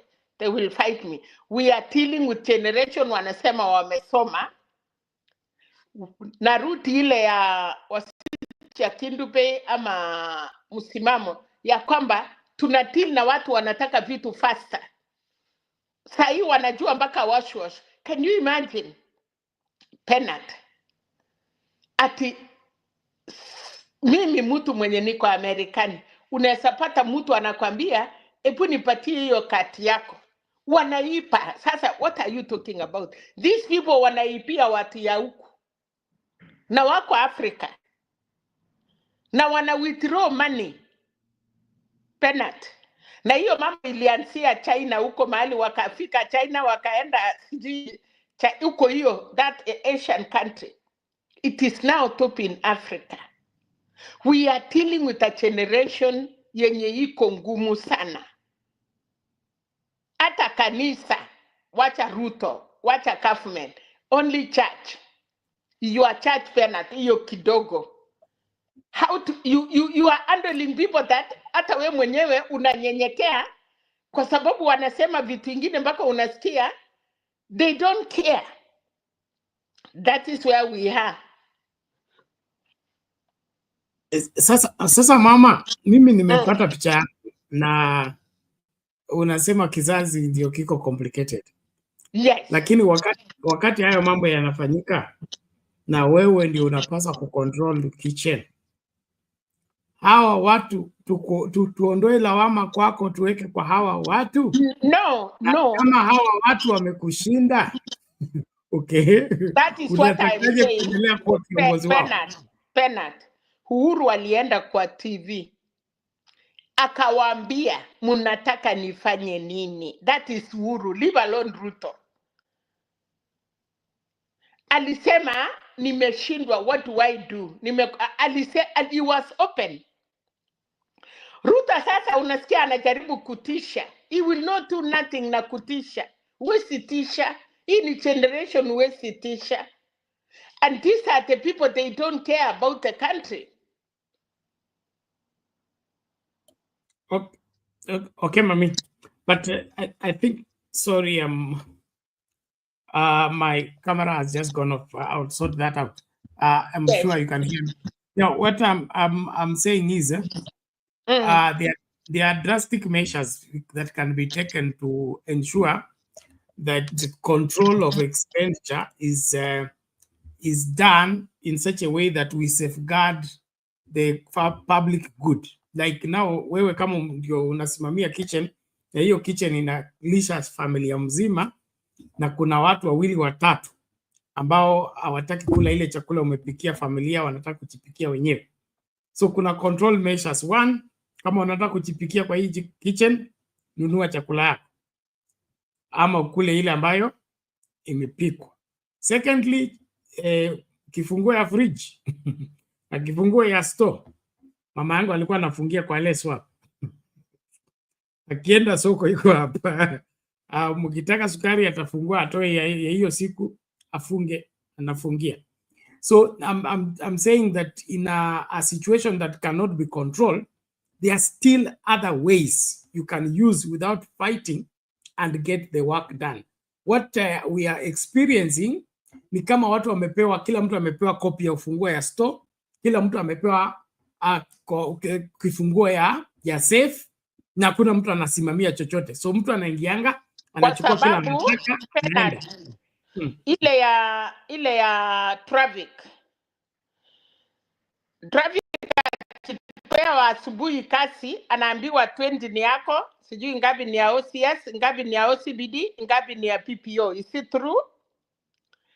Hata hii sasa tunasema wakati unapatiwa hiyo kiti ya kuwa PS ama kusimamia hii, kuna hii ya campaign, kuna hii ya rais, kuna hii ya kwenda hivi. So tunaendelea tu, unachukua kwa sababu ukuli peke yako. Unajua ukipatiwa ruhusa, kama ni wewe peke yako pena tumekula bila kunipatia, nikishikwa nitaenda peke yangu. But this one is something that imepangwa. Unaambiwa okay, we need 20 million because tunaenda campaign ngumu. So MC, unajua MB atapata, governor anapata, na kuna ya rais. Sasa naye MB anasema mnajua weekend tunaenda kuona mkubwa. So imekulwa. Na it is a chain of command from down to top. So hii ya top anangojea yake ya kutununua na kusurura kupeana every time. Hii ya katikati anachukua kwa sababu hata yeye kama angepatia mkubwa 20%, pengine amekula 15. Ama alafu 10 imekulwa huko chini. So tunapaki pure. That is the system we have now.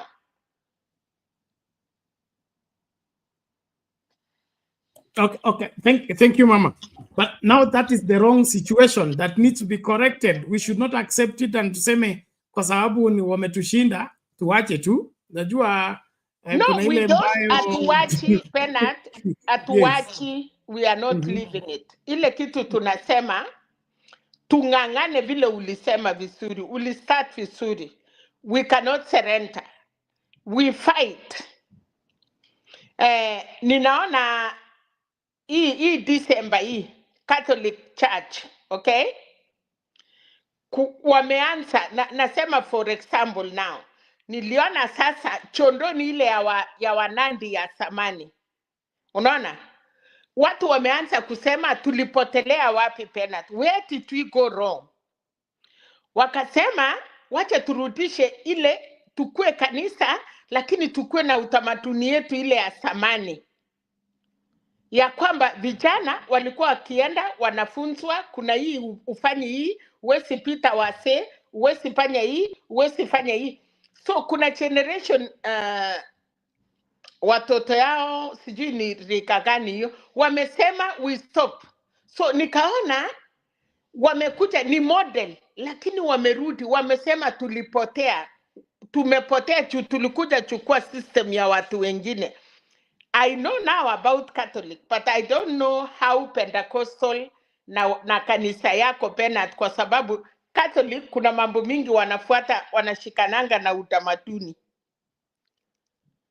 So sasa naona watu wanapeleka watoto kwa hiyo Catholic waende wafanyiwe hiyo tohara na wafunzwe.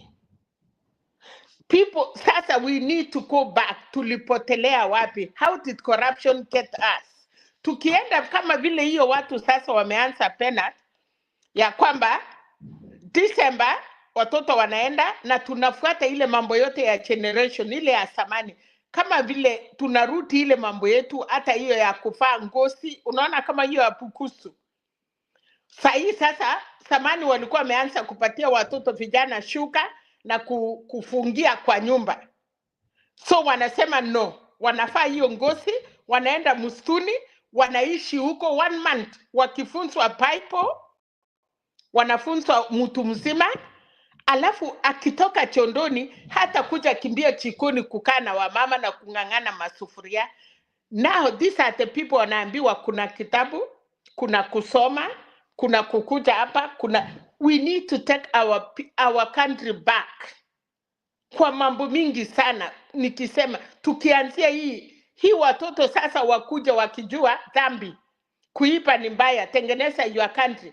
The time mtoto anafika kwa leadership atakuwa amejua kuna mambo iwezi fanywa.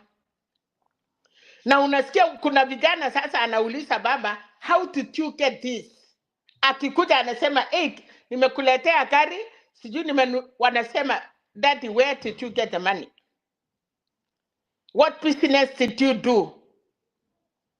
Baba ananyamaza, anamwambia, then you are corrupt. Rudisha hiyo pesa. This is where we want to start now. Na kuna watu wachache wameanza. Kama Catholic sasa nimeona hiyo wanaendelea. That is the right direction we need to go as Kenyans. Haya, tukiona MP, tukiona president, Wakenya walisema, and penalties are Kenyans, walisema tunataka huyo mwisi wetu. We want that leader. We want him. Walikanywa. What did they say? Heri huyo. So who are we now? Tunakomplainia nani? It is us. Ni sisi. Lakini tusichoke kuhubiri kwa sababu Biblia kama watu walikataa kwa sababu hatujaienda mbinguni na imefika siku ya kwenda mbinguni, kama watu wangesema Yesu arudi, hatungekuwa na makanisa, but you still give us hope. Ya kwamba even in 3000 years ama almost 5000 years tunafikiria Yesu anarudi like yesterday or today, kwa sababu the promise people you are giving us. Au usemi, lakini ungeambia mtu Bernard, baba yako mwenye alikuwa 100 years alikuwa na upiri kama Yesu anakuja today, atakwambia Bernard, kama if my grandfather did not come or if my great grandfather did not see Jesus, how do I see Jesus? So we need to have that hope. Okay, so Mami, thank you for that, and we stay in the struggle. Let's get this video, alafu utatupatia maoni yako kuhusu Baba's performance, alafu tufunge, muda umeyoma. Alafu natoka in case saa ingine nikiwa kwa gari naenda chukua CNC in case ikilemea, but no, I'm there. Kama unatoka, naomba umalize, nikicheza video tunafunga. Is realizing it's 3:30 already. Oh my God. Kwa hivyo ulianza kitambo, mbona huku nistua mapema? Nilicheck. Ni kama uja subscribe kwa hii channel. I was just sharing randomly. Hata sikujua ni kwa sababu hujakuja huku huwa unaona. Nilikuwa tunashare hiyo video. Yeah. Lakini nilicheck leo nilicheck kwa nikacheck nikaona kuna no, umeangalia ile channel iko na shida. Kuna hiyo channel ambayo hatujafunguliwa, haiwezi kwenda live. Nilikwambia hii ilini kick out. Kuna watu walinirusha. Sasa leo nimeingia kwa sababu vile umenitumia ikanirutisha hapo. Sawa, so subscribe kwa hiyo afresh, turn on notification, all notifications. Itakuwa inakustua tu. I will. Nilikutwa, kuna mtu walinifamia. Pole mami, pole. Tutashinda. But we are together. Okay, thank you. So you go, we'll link up later. Thank you so much. Yeah, niko tu weweka kitambo nifike, kama haitapotea nitaongea. Okay, sawa. Thank you, mami. Well, ladies and gentlemen, thank you so much for being here and continuing to follow Sound Country Talk live, as well as Sound Country Talk of Facebook as TikTok. Asanteni sana. Watu wa TikTok, likes hazijatosha, tafadhali tunapotamatisha fanya hizo likes zifike kule zinapaswa kufika. Ni muhimu And then, of course, there is this video due to public demand. We need to remind ourselves. Hiyo mwelekeo ambao mama anazungumzia, naelewa naambiwa kwamba kuna watu hapa wako na shida na kufuata huo mkondo, na ni kwangu mimi ni kwa kuchagua, kwa sababu kitu kizuri ni kizuri tu, kibaya ni kibaya. Kisha pia kuna jinsi ya kulea mwana, umlaavyo ndivyo akuavyo. So tusipowajibika katika malezi kuhakikisha kwamba watoto wetu wanakuwa katika maadili na kuelewa kitu cha mtu ni kitu cha kuheshimu, kitu cha wenzako sio chako, na kitu cha umma ni cha umma, sio chako binafsi, uwezi kukitumia kama kana kwamba ni cha kwako. Hiyo ni mojawapo ya njia nzuri ya kutengeneza jamii ambayo ni nzuri, jamii meaning community that is cohesive and of course accountable, integrous, that nikikuta kibeti sio changu nitaitia mwenyewe, nikikuta simu sio yangu nitaitia mwenyewe, na hakuna haja ya kuibiana kwa sababu we are family. And so hiyo njia watoto wakienda kubalehe, wakienda chandoni na hiyo masuala mengine, it was part and parcel of our life, and it's what made us to be what we are, in the sense that unachitueka majukumu kwa kuwekewa katika hiyo nafasi na wale waliokutangulia, na kwa heshima yako kwa hao waliokutangulia, wale waliokuandaa kwa maisha wakakunasi wakati umetairi, unaweka hiyo heshima, na hiyo heshima inakusaidia kuweka hiyo heshima ukienda kwa ofisi, kuweka hiyo heshima ukienda mbele ya wazazi, kuweka hiyo heshima wakati una relate na wengine. Those whatever grounding into values and respect is what makes us what we are. So we can't throw them away because we are digital. We can learn how to take care of your circumcision on YouTube and the other places. Kuna mambo lazima uelekezwe. Kuna mambo ambayo lazima wewe kama musika ufanye nini, uchinyenyekeze uinuliwe. Okay? Uchinyenyekeze uinuliwe. Uwezi kuwa kwamba una insist on your own way. There's only one person in the Bible circumcised himself, is Abraham. The rest, they get somebody to circumcise them. Okay? How Abraham circumcised himself, God knows. But hiyo ni kazi ambayo unafanyiwa. Na huyo mtu anayekufanyia, kuna vile ambavyo unapaswa kumheshimu.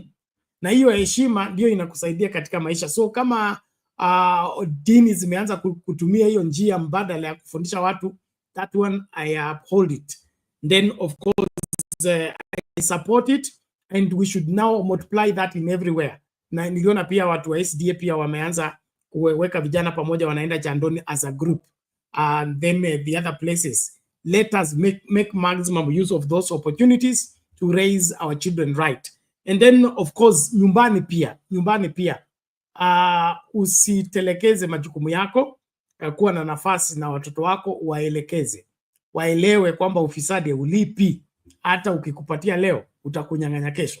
Na tukiweka haya maadili itakuwa now prevention measures, but now we have curative measures. Curative measures ni kwamba ufisadi uache kuwa wa faida katika nchi hii. Mtu akipatikana kwa ufisadi apoteze kazi, atama kisiku nyingi, tena awekewe hiyo nini, hiyo kitu mnawekeanga Amerika, wakati uko na credit card yako hujalipa vizuri, so unawekewa you are a credit risk. The moment umewekewa credit risk, hata nyumba ya kupanga upati, okay, gari la kukodi upati. Kwa nini? Umewekewa question mark kwako. So we should introduce such a thing that when you are found in corruption, vitu zako zote zinachukuliwa, unaanza there is some consequences in it. The moment there are consequences, watu wataogopa. Nakumbuka time ya Kibaki kulikuwa na kesi nyingine hapa na madada wengine, you know, watu alipigiwa tu simu ambia ulichukua hela ya hawa watu, na nini, kwa nini unataka kulipa? Basi tukukujie ama watu wa anti corruption wakuje. Na hiyo ilikuanga tu jina lako likitajwa tu, mshahara wako unakatwa nusu, kesi inasikika ukiwa nyumbani, and then you may not come back. So because of that particular thing, there was some control on corruption. So let there be punishment for corruption. Tuache maneno ya kureward corruption na kudefend corruption. Tukue wale watu ambao wanasimama kinyume nayo. System ambazo zimejichenga ambazo mama anazungumzia 70% of government officials or 90% are set in such a way that corruption thrives. Now that we know that, what do? Okay? We should now make sure that kama unajua barabara ya Shimalawand inamaliza watu, okay? Huwezi kuitumianga usiku ukienda, so unajua hiyo barabara ni mbaya, so you use an alternative route. How do we control the corruption in the police? How do we control the corruption in the civil servant? How do we control corruption in education, in agriculture, in healthcare? We can come up with a different way. Kwa mfano, malipo. Hii story ya Ruto kusema watu walipie kwa e-citizen. How secure is e-citizen? Okay? Let's say we all go cashless.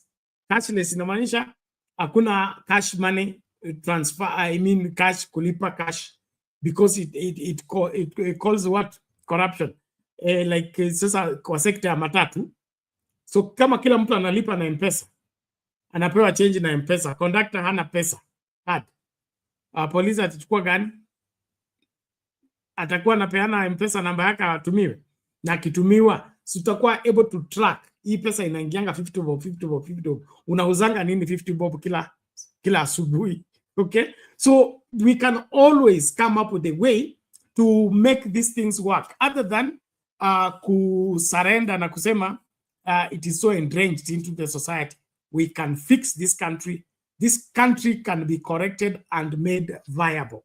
Let's keep the focus and keep going. So due to public demand, tunasikiliza huyu mzee wetu Waligula, alafu tumalize na ile story tumeanza nayo. Nashukuru wote.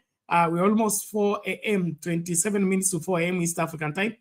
Masaa yangu ya kutengeneza sermon ya kesho imefika, so lazima tufungashe. Lakini nashukuru kila mmoja, asante sana kwa support. Asante kwa kuendelea kufuata Sound Candy Talk. Kama huja subscribe. Kama huja tufollow kwa TikTok, tufollow tafadhali, na hakikisha kwamba uko mstari wa mbele to get us more subscribers on YouTube, as well as follow us on Facebook. We are called Sound Candy Talk. Thank you so much.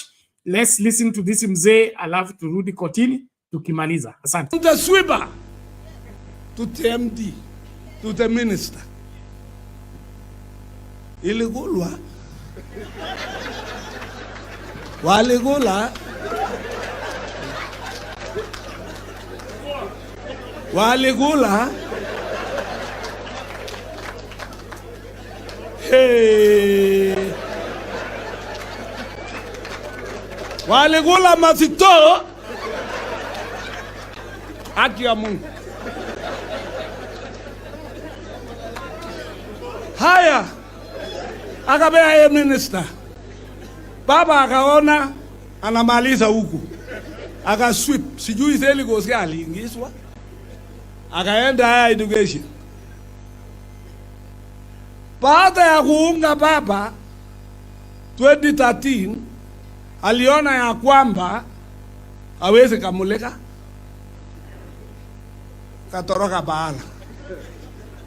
Ndio bahali Kenya sasa inakalia chameni. Where are we? Where are we? Where are our professionals? Wapi wale watu wamesoma? Mumesoma na musemi kila sisi tuko television na menja tukilia. Sisi tunalianga kila siku kwa mahindi, kwa sukari, kwa maziwa. Sito yetu imechukuliwa. Ukienda menja tukituma anaambiwa na wale wenyenye pale iko kesi. Iko kesi. Menja iko kesi. Haya, kebe imechukuliwa. KCC ndio hiyo. Serial amejaza ile vitu ya yao. Sasa mnataka tuishi aje? Baba, utoke na uokoe nje na usafite. Usafite. Hiyo devolution ulikupia ukipanya juu chini mpaka ulale ndani. Magari ile hata kansela hapa hakuna. Wamekula. Ile pesa inatoka huku. Hakuna pesa akao napo. Juzi ati mwingine nataka waja legacy anaenda jenga rego ati mnashaka bosho kama unga. Hey! Rego 20 years legacy Uasin Gishu. Sisi tu tunakaa na Mungu na ile mali ya wazee wetu. Hivi ndio tunakaa Uasin Gishu, hatujui serikali wala wapi. Mtoto kuandikwa kazi ni ngumu. Heri kweli amesema Wilbur anajua kila mtu iko Boma. Hata yule wa university anajua. Sasa mabaya ni mabaya kabisa. Na Mungu awatalaani, uchukue vitu ya umma, uchukue kitu ya mtu, hiyo vizazi yako kwa boma yako, milele walai haitakuwa watu. Haitakuwa watu, msitue kabisa. Samani sisi wanandi wa mzee akichukua kitu. Watoto nasaliwa, enda namna hii. Ingine natembea kama mbuzi. Ingine naenda kama... Mama anapiga nduru, amekula ng'ombe ya fulani. Mzee nabamiwa, mali inatolewa, nyumba inapona. Kwa hivyo, you are right reverend, sitaki kuchokesa wewe. Usiendange sana. Hapa sisi tunakupenda na utapata hiyo kura kwa hali na mali. Ukitaka mali hata Turkana hiyo ulienda. Tungetaka uchenge huku sito. Na sisi wakulima tutatoa mahindi yetu through Mr. Menjo. Mnasikia wakulima wenzangu? Kwinia mbili. Mnaona watu wa Turkana wanakufa kabisa na njaa. Hata uchenge tena sito ya nguo. Tununulia hawa mitumba wafai. Naona gavana yao anahangaika Nairobi hotelini, pole Mungu. Asante. National Treasury and Economic Planning Cabinet Secretary, that is John Mbadi, to within 45 days make public details of all debt agreements made on behalf of Kenyans, information regarding the country's sovereign bonds, and issue a comprehensive breakdown of expenditure of all borrowed funds. The ruling by Justice Lawrence Mugambi of the High Court comes 5 months after he suspended an independent task force constituted by President William Ruto. And that is at the height of the Gen Z-led protests, which, among other things, called out the state for an insatiable appetite for debt and financial misappropriation. Here is Ayub Abdikadir with that report. The court's decision ended a 2-year battle and is expected to unearth details of the murky preoccupation with borrowing that has become Kenya's begging culture. The first administration post-2010 constitution headed by President Uhuru Kenyatta and his deputy William Ruto targeted for the secrecy around the debt. They have 44 days today. It was 45 yesterday, 44 today. If they fail to comply, we will be holding somebody in contempt of court and let them defy court again. We will take the Masangeli way. The Institute of Social Accountability under its then national coordinator Wanjero Gekonyo and the Kenya Human Rights Commission moved to court in a process that listed then National Treasury Cabinet Secretary Ukur Yatani and Attorney General Paul Kihara Kariuki as respondents. In mounting a robust defense, Treasury through then Principal Secretary Julius Moya averred that information relating to sovereign bond agreements will be a breach of privacy of the individual investor, much to the dissatisfaction of the petitioners. We certainly don't know who authorizes this and where the money borrowed goes. Yet year in, year out, Kenyans continue to be burdened by all this money borrowed and the bonds executed in the name of the Republic. In its decision, the High Court declared failure to provide treaties, agreements or contracts signed between the Republic of Kenya or any other state or any other international financial institution will be a contradiction of the constitutional requirements on access to information under Article 35 of the Constitution.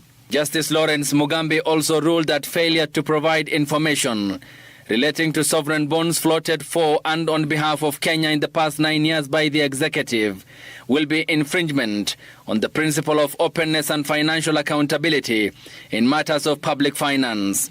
So the court ordered National Treasury Cabinet Secretary John Mbadi to within 45 days provide information on all sovereign bond agreements and contracts signed by the government of Kenya and information concerning how the funds raised from the sovereign bonds were spent. This audit will provide the people of Kenya with clarity on the extent and nature of our debt, how public resources have been expended, and will also recommend proposals for managing our public debt in a manner that is sustainable and does not burden future generations. Justice Mugambi a month later suspended President William Ruto's task force constituted to audit the country's debt, petitioners arguing that the directive overlapped the mandate of the Auditor General.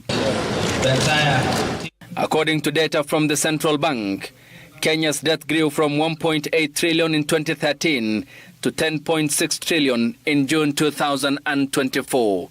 Ayub Abdikadir, Citizen TV.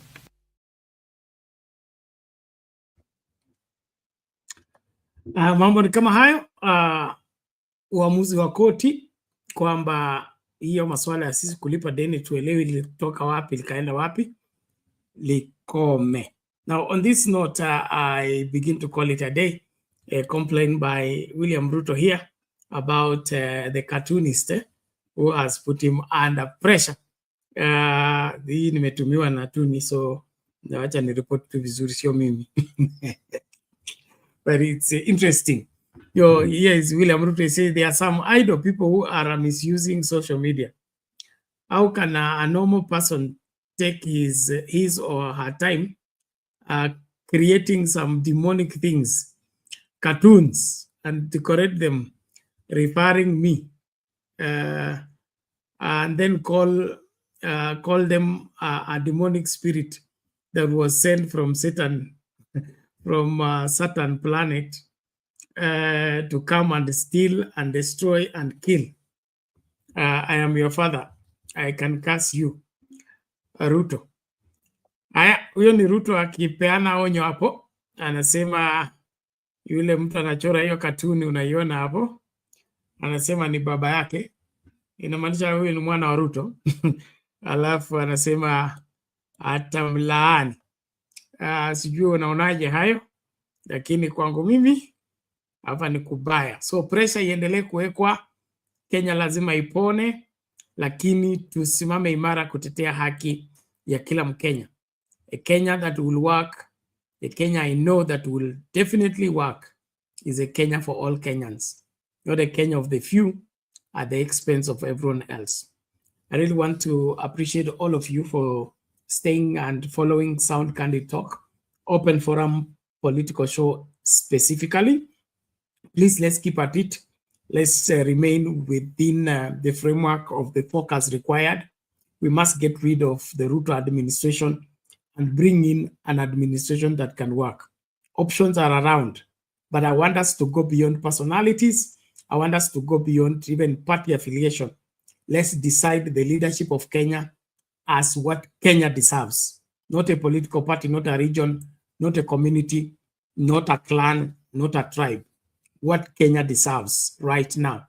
The critical condition we are in as a country, we require a specialist, we require high intensive care operations. So we should not hand the country to somebody. One, we don't know their character, we don't know their stand. We must be sure of that. That campaign was very strong in 2002 that brought in Kibaki. This closest runner was Uhuru Kenyatta. And the arguments were, who is Uhuru Kenyatta? What is he capable of doing? Who knows him? Is he able to to run the country? And so Uhuru Kenyatta was,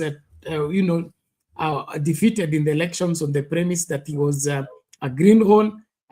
He was too inexperienced. He was too young. And so I don't want us to use just age as a determinant. That to me doesn't count. What counts is the character. Huyu mtu mnayepeana uhusiano alisoma wapi, alisimamia nini, alishawahi tetea mtu, na kama ametetea alitetea mpaka wapi? Haya maswali tungeuliza hatungekuwa na William Ruto kama president wa nchi hii, lakini kwa sababu tulikosa kuuliza haya maswali tumefika mahali tumefika. Kwa hivyo tunapo angazia maswala haya, let's open our mind, let's think outside the box, but when it comes to Kenya, let's be more strict, very strict at all levels. Tusikuwe na MCA hawezi kuaminika, tusikuwe na MP asiyeweza kuaminika, tusikuwe na governor asiyeweza kuaminika, tusikuwe na senator asiyeweza kuaminika. Kila mmoja katika nafasi ya public service wakuwe watu wa kusimamia haki, watu ambao wanafuata sheria. Tusijipate tena mahali tumejipata kukuwa na kiongozi ambaye anatusi watu wakati anafanya nini, anakosolewa na anavunja sheria tu kila mtu akiona. That should not be the case. I therefore want to really salute every one of you. Thank you for those likes. Thank you for subscribing, those who have subscribed. Thank you for the thumbs up on the video. And please, let's keep it a Sound Candy Talk live as well as Sound Candy Talk. The other channel is still active. Tafadhali share videos widely. Help to keep the channel active so that it does not drop in the ranking until we sort out the aspect of the live feature. In the meantime, tegea papa hapa. Next will be later on, we'll be rolling out the Daily Bite, the Christian show. The early morning preaching from East Africa. And then from there, tutaendelea na kukuletea habari zote zikiwa live, different events in different parts of the country. Otherwise, thank you so much for the support. Thank you kwa wale ambao mnafuata nyuma kwa nyuma, mkituma support yenu ya kusaidia kwamba channel studio italipwa, lights hizi tokens zitapatikana na tutaendelea na kujadili. Asante sana. Naomba basi kwa ruhusa yako na kwa heshima na tathima, asante sana. Tukutane tutakapokutana in the next show. Thank you so much.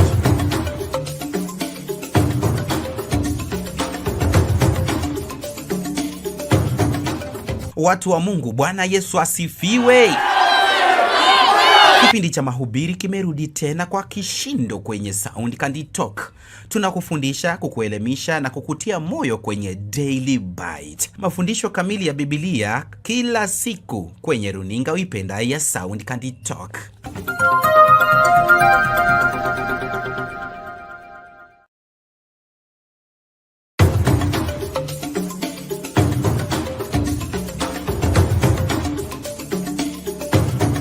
Je, una maoni, malalamishi au kauli kinzani? Tunakusikiliza kwa maana wewe unatutazama. Wasiliana nasi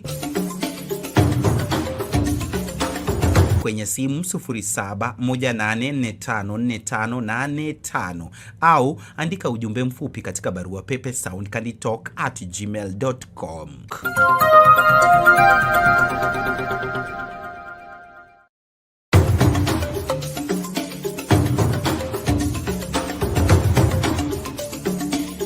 Tunazunguka kote kote mchana kutwa kukuletea taarifa na matokeo ya habari kutoka pembe zote za ulimwengu. Jioni tunaweka mduara wa kujadili taarifa zizo hizo kwa mapana na marefu. Ungana nasi kila siku ya wiki kwenye matukio ya siku saa 2 jioni kwenye Sound Candy Talk. Matukio ya siku, makao makuu ya habari kuu ya siku.